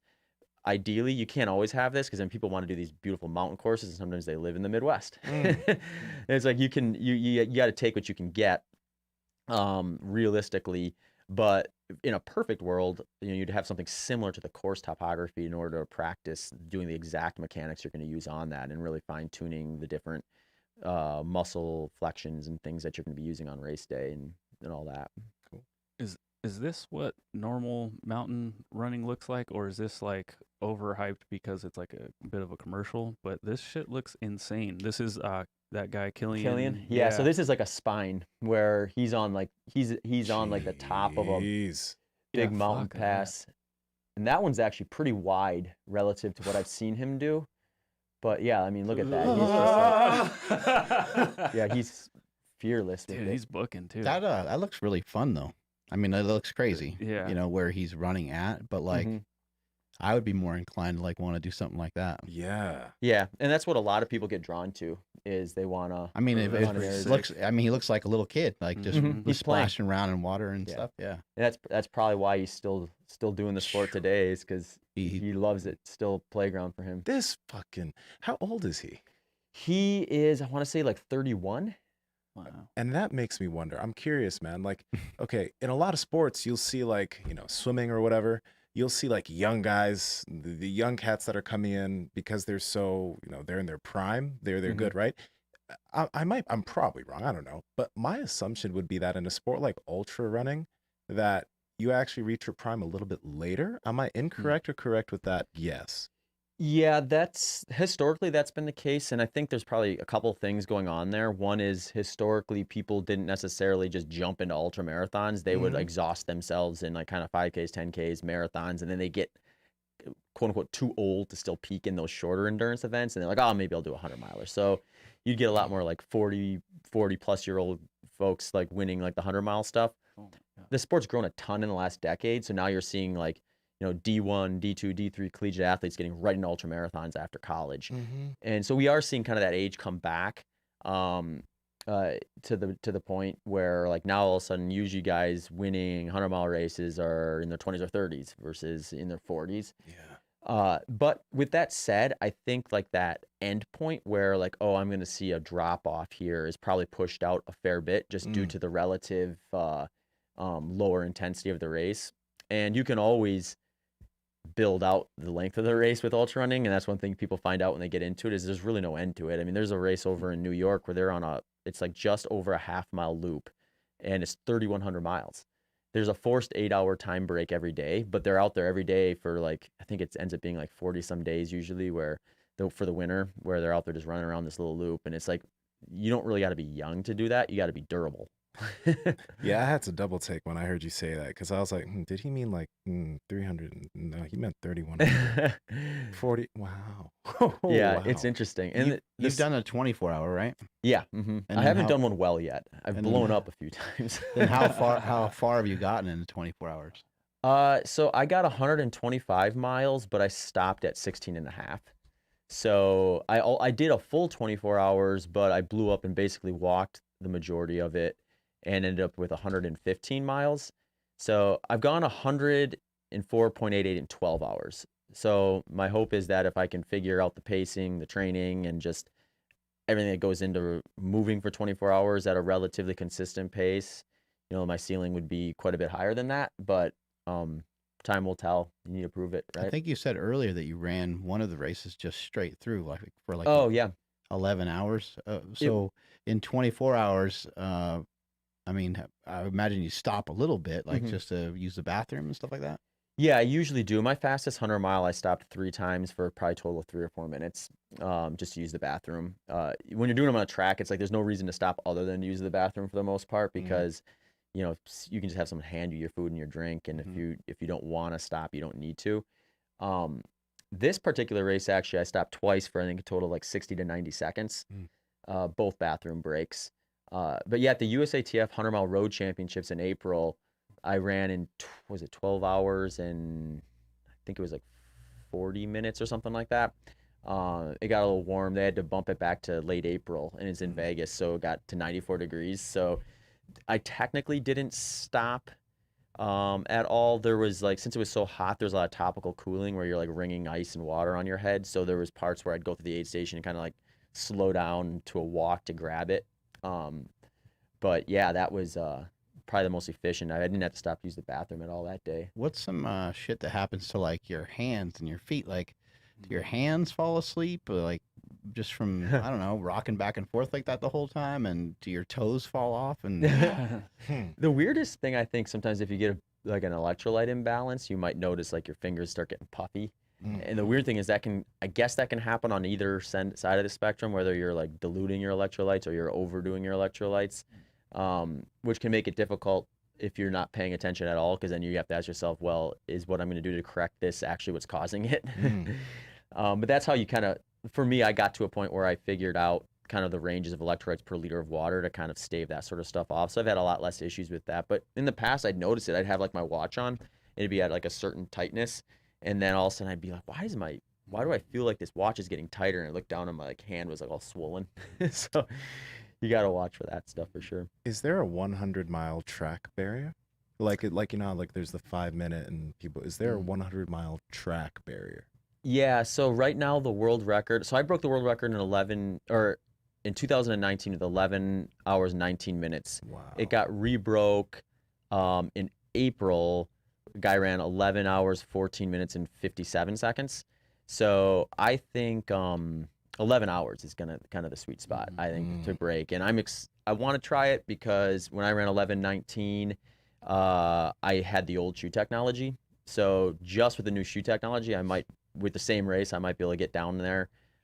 It's also kind of goofy where it's getting more popular now. So more events are catering towards fast 100 on a track, where in the past, to date, when I've done these, I'm in a different event. So I'm trying to run 100 miles fast, but there's a group of maybe 40 to 60 other people out on the track that are trying to see how far they can get in 24 hours, 48 hours, 6 days sometimes.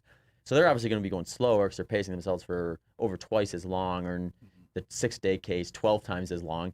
And track protocols, you go on the outside. So I'm running in lane 2 and 3 a lot on those. So really like a 100-mile race on a track, an event like that, you're probably running more like 100, 102 miles. So there's a race over in the UK right now that you're still going to have some lane 2 time because there's other runners out there. And if you're going faster than everyone else, you're going to have to pass them on a turn eventually. But it's catered to 100 miles. So it's a little less of, the folks out there for days that are going to be walking, running real slow, and making you go in lane 2, 3 a little more often. So I think, like, as we see that side of the sport get a little more popular and have more events that are specifically for fast 100 miles, and that would be competition too, because when I broke the world record and when Alex Sorokin, the guy who recently broke it, we were racing against ourselves because there wasn't anyone else out there like running with us at the time. So you have the intrinsic motivation, especially when you're chasing a time or a record, but you get 2 or 3 other guys on your tail or just in front of you, you're going to go a little faster. So I think those are the things that are going to move us. I think there's a handful of guys probably in the sport right now who can go under 11 hours. I think in the next few years, we'll see 11 hours get broke. And I think in a decade, we might see that get pushed down closer to 10.5, 10:40 would be a spot I think is doable, given like the right person, the right training, everything going right on race day, perfect environment. Perfect scenario, get like a 1-mile NASCAR loop where you even have like a slightly banked turn. Like who knows how fast some of these guys can probably go then. Who would be the GOAT? In ultra running? Yeah. It's most people are going to say Killian, or I would say it's between Killian or Jim Walmsley. Got it. Those guys. Killian's a little more one-dimensional in that he's basically mountain. Now, he's mountain across a super wide spectrum. Like, he'll win, like, sub-ultra trail races that are super technical, and he'll win 100-mile mountain courses. He's got a lot, they call these FKTs, fastest known times, where it's not an event, but it's like, I want to see how fast I can get up to the top of Mount Kilimanjaro or, whatever peak they're looking at. And then, like, he's got a ton of those, too. And, he's just been around for the last, like, decade, basically, winning anything he puts his mind to. Jim's a little more new to the sport, but he's done it on a variety of different terrains. He's got the second fastest time ever in the world at the 100K distance. Just did that recently at this event right here. He ran 6:09 for 100K. So that's like just under a 6-minute mile pace for 100 kilometers, 62.5 miles. And he missed the world record by like, I think it was like 11 seconds. So he's coming down the finish like right on pace and just barely missed it. He's got the world best for 50 miles. He's also got the 2 fastest times at the Western States 100, which is historically one of the most competitive 100 miles in the world, if not the most. Right now, it's kind of probably considered the second most competitive in the world. Ultra Trail Mont Blanc is the most competitive from a depth standpoint. But in terms of 100-mile courses that have been tested by basically all the great trail ultra mountain runners in the past, Western States up there in the top. And he's got the 2 fastest times. He's the only guy to go under 15 hours there 3 times.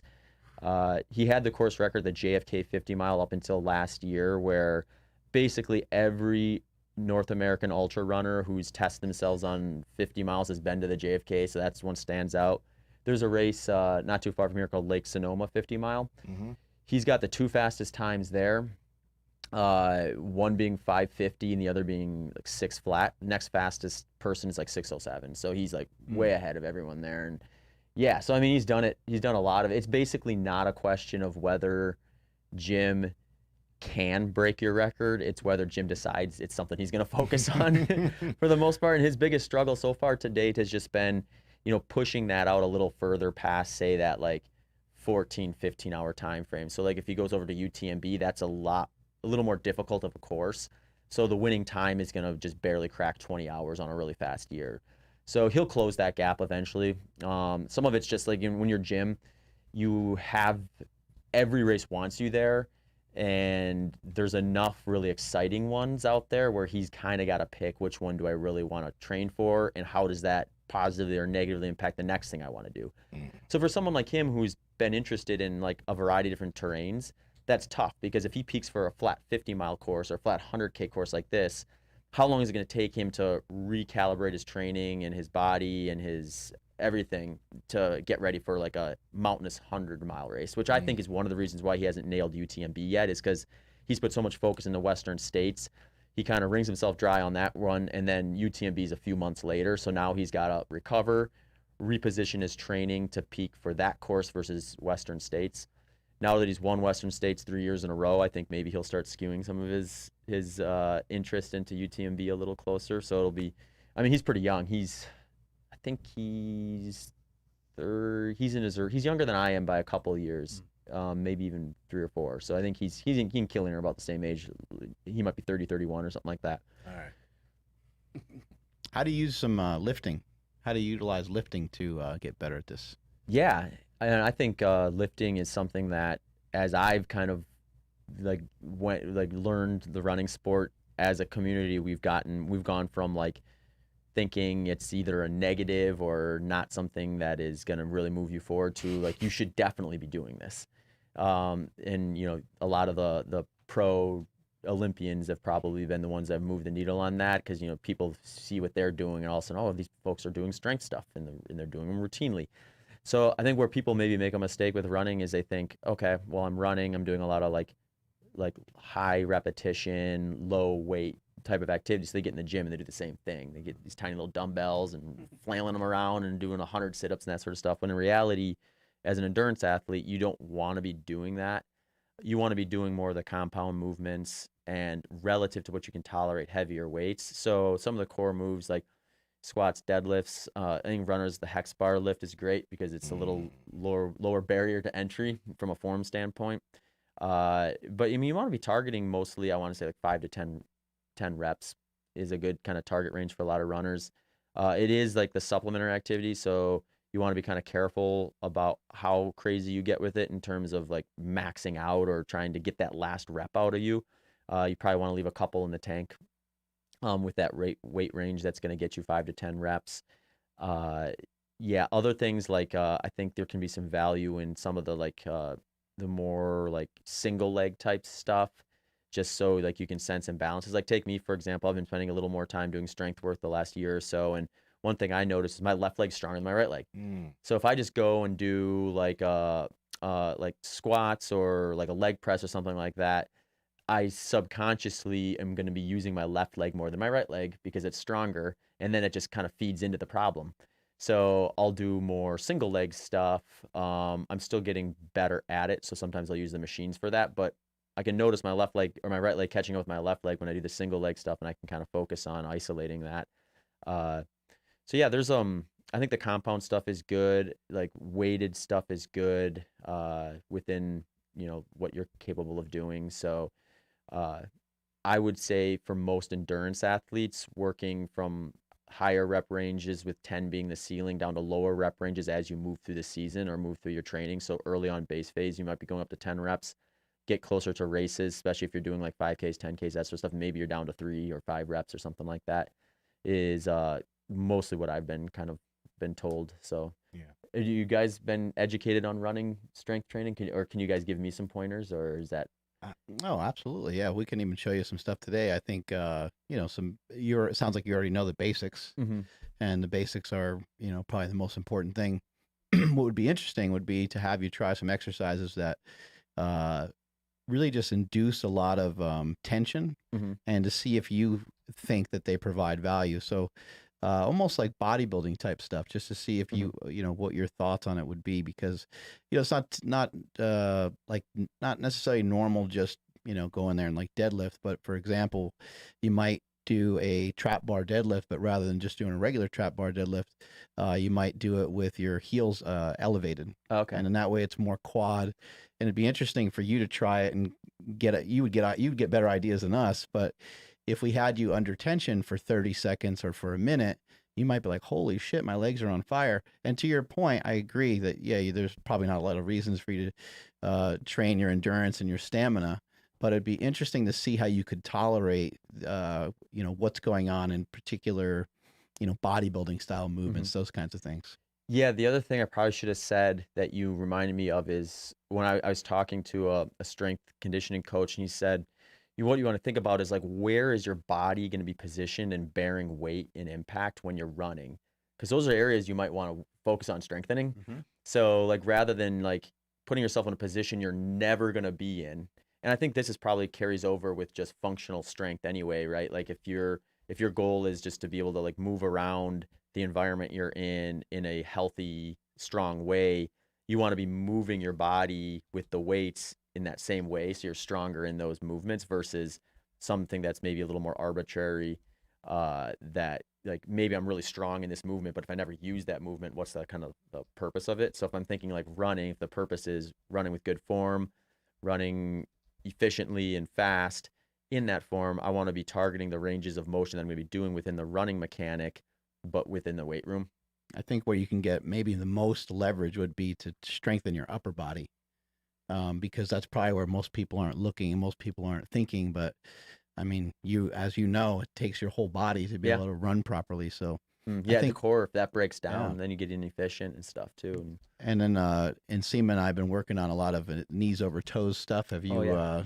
We've all been practicing it here at the gym. But maybe working the tibialis might be something that would be effective, and just the ankles and knees and stuff.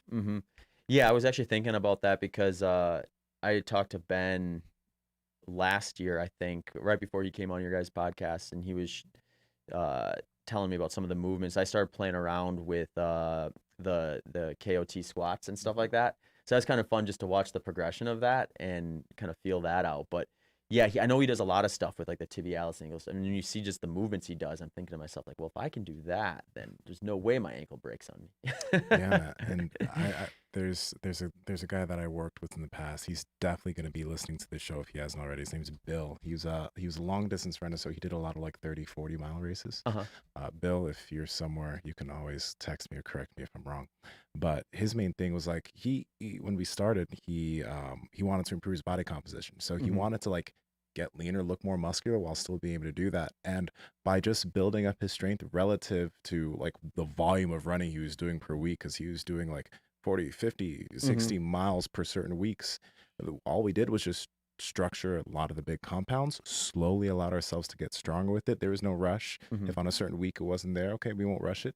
But by that, he actually got substantially more muscle. He got leaner, but his runs improved, and the feeling of fatigue on his runs also improved, just because his body was stronger and he had a little bit more muscle tissue on his frame. Yeah. So it's like the reason why I say this is because I love how I find that in all these different sports, initially, even jiu-jitsu, it's like they look at strength training and they're like, no, that's gonna they think they're gonna get big and bulky. And it's like, you don't realize you're doing this sport way too much to even have the ability to get big and bulky. And what you're going to be getting from strength training is just becoming overall stronger, and then you're going to use that in your sport, which will probably help your performance.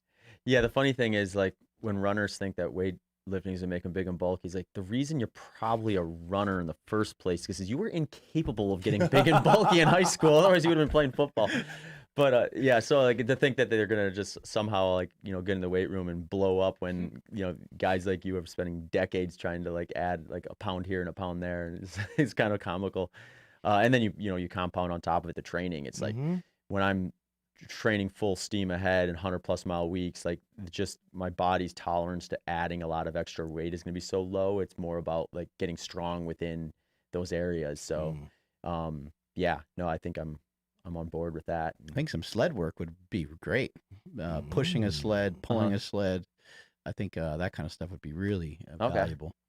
What projects are you working on? I know you were gonna do a run here, I think, and then your ankle got messed up. So what you been working on? What are you trying to do? Yeah, so my original goal this half of the year was I'm going to do a really big project, which kind of separated me from what I've done historically. I've done a lot of single day ultramarathons where you beat yourself up, then the next day you don't do anything. And this one was a little different where, you know, it was going to run from San Francisco to New York. It's called the Transcontinental route. It's about 3,000 miles. The record is by a guy named Pete Kostelnick. He's run about 72 and a half miles per day. So like when you think about that, it's like you got to run an ultra marathon, like a lengthy one, and then get up and do it again and again and again. So you had to manage everything to be able to kind of get up and repeat. So you got to peel back enough so you don't exhaust yourself too much on any one given day, but you also got to be on top of, you know, staying healthy, staying injury free, which I was incapable of doing. How many days is that? 6 days, 8 days? So the record was 6 weeks, 6 hours and 30 minutes, weeks. 42 days total. So Wow. it looks like it's at minimum probably a 6-week project. I'm gonna do it eventually. I just gotta get the 72 miles every solved. day for 6 weeks. Yeah. Yeah, and that's the record. There's been plenty of people who've done it much slower. I think you know, I there's a whole team involved when you get into that. So when I injured my ankle a few weeks back, it was kind of one of these things where if this was a race where it was like 50 miles or 100 miles, I could probably rehab it or stay on top of it by doing some extra stuff every day just to like keep it moving and keep it like not from swelling up too much and get through a race and then, you know, take some downtime afterwards. But it's just not a possibility when you got to get up the next day and do it again and again and again. I'm going to end up in, you know, somewhere in Colorado with like, you know, my ankle so swollen that I'm walking or not even doing that. So with how big that project was and how many people were involved, when I talked to everyone, they're like, well, let's get the ankle to 100% and just target it at a different time because there's really a really tight window for ideal. You know, since when you're talking 6+ weeks, you want to avoid winter, but you also want to avoid heat. So September is kind of the sweet spot where you can start in California when it's not blazing hot, get over the Sierras before winter comes in, get through the Midwest in a time frame where it's not brutally humid, but also not winter, and then get to the East Coast before full-on winter sets in there.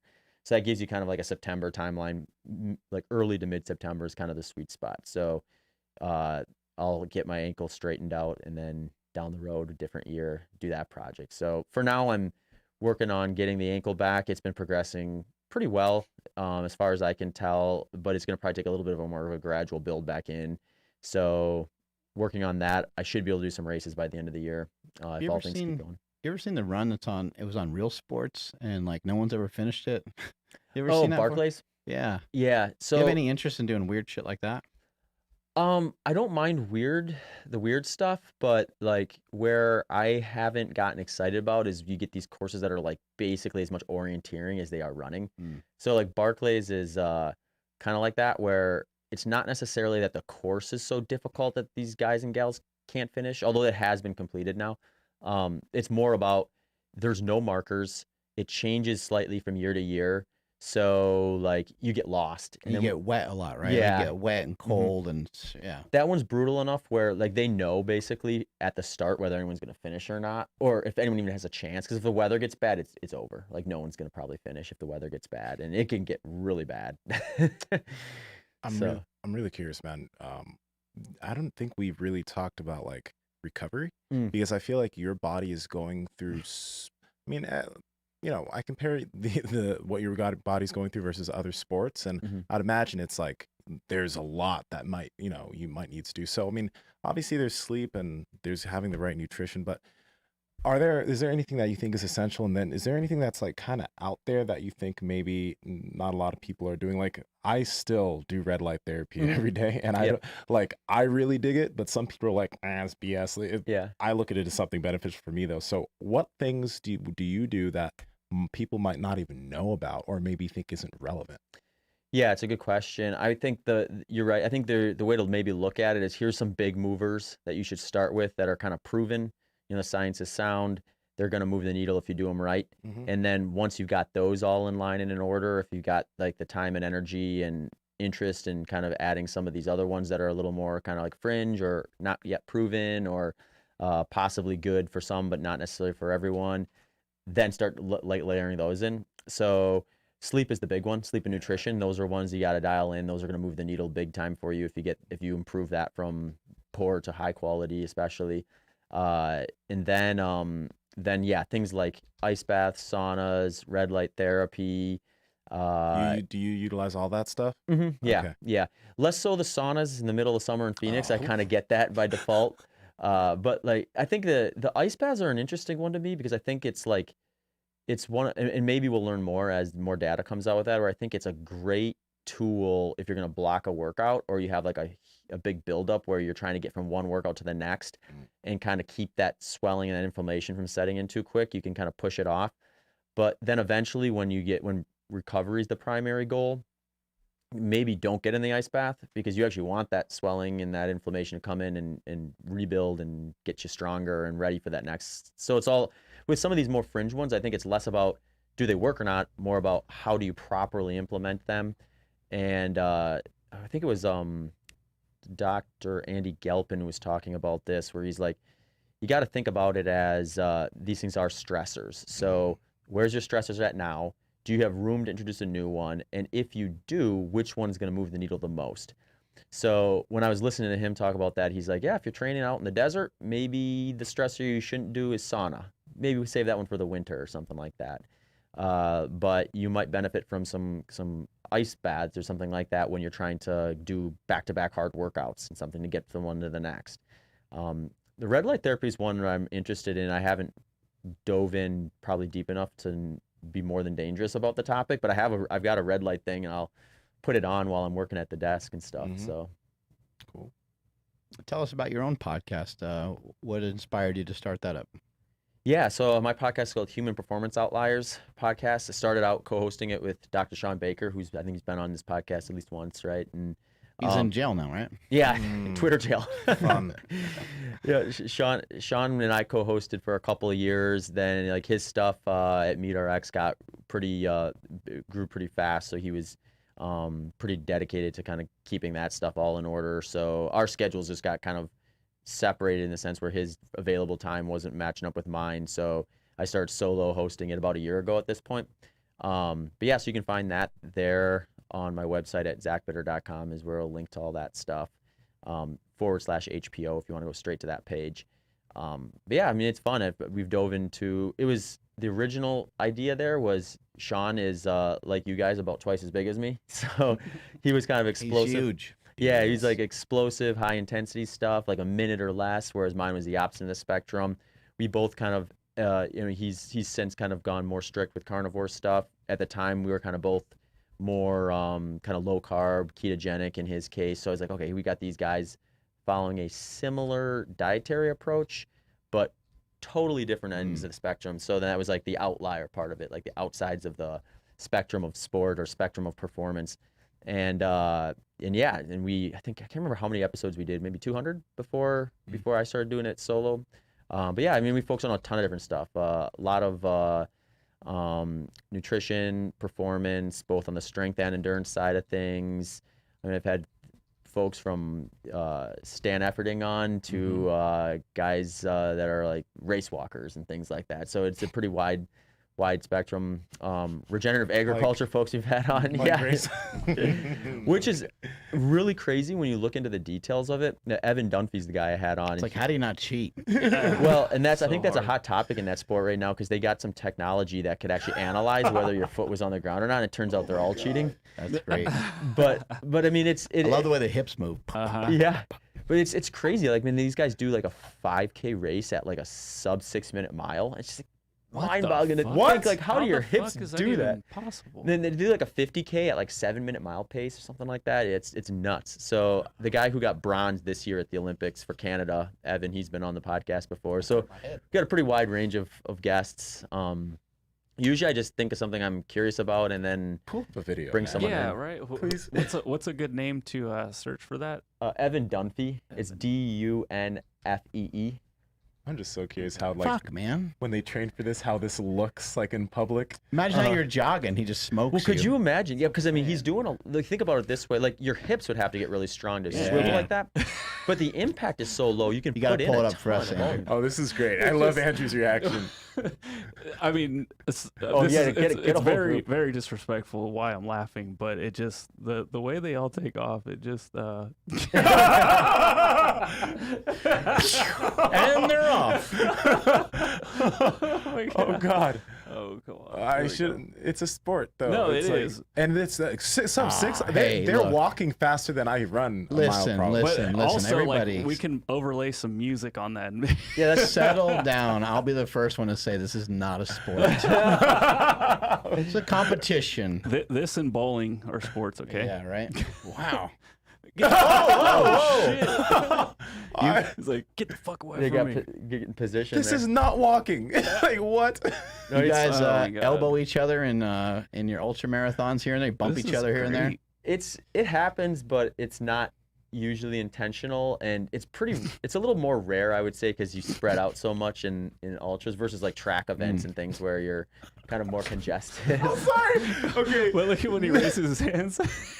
It's great. It almost looks like he's like salsa dancing or something. Oh God! You remember the video I showed you on TikTok of the gay guy who was like talking about the walk? And a gay, I'm sorry, a gay man said this, not a straight man, but he was like talking about how like there's a reason why, and it's just seeing that I'm just like It reminded you of that. it reminded me. Yeah, it I'm is. sorry to Please all the don't- competitive don't walkers. Cancel us. Don't cancel us. anybody. I saw this video Oh and my God. a homosexual man said this, not me.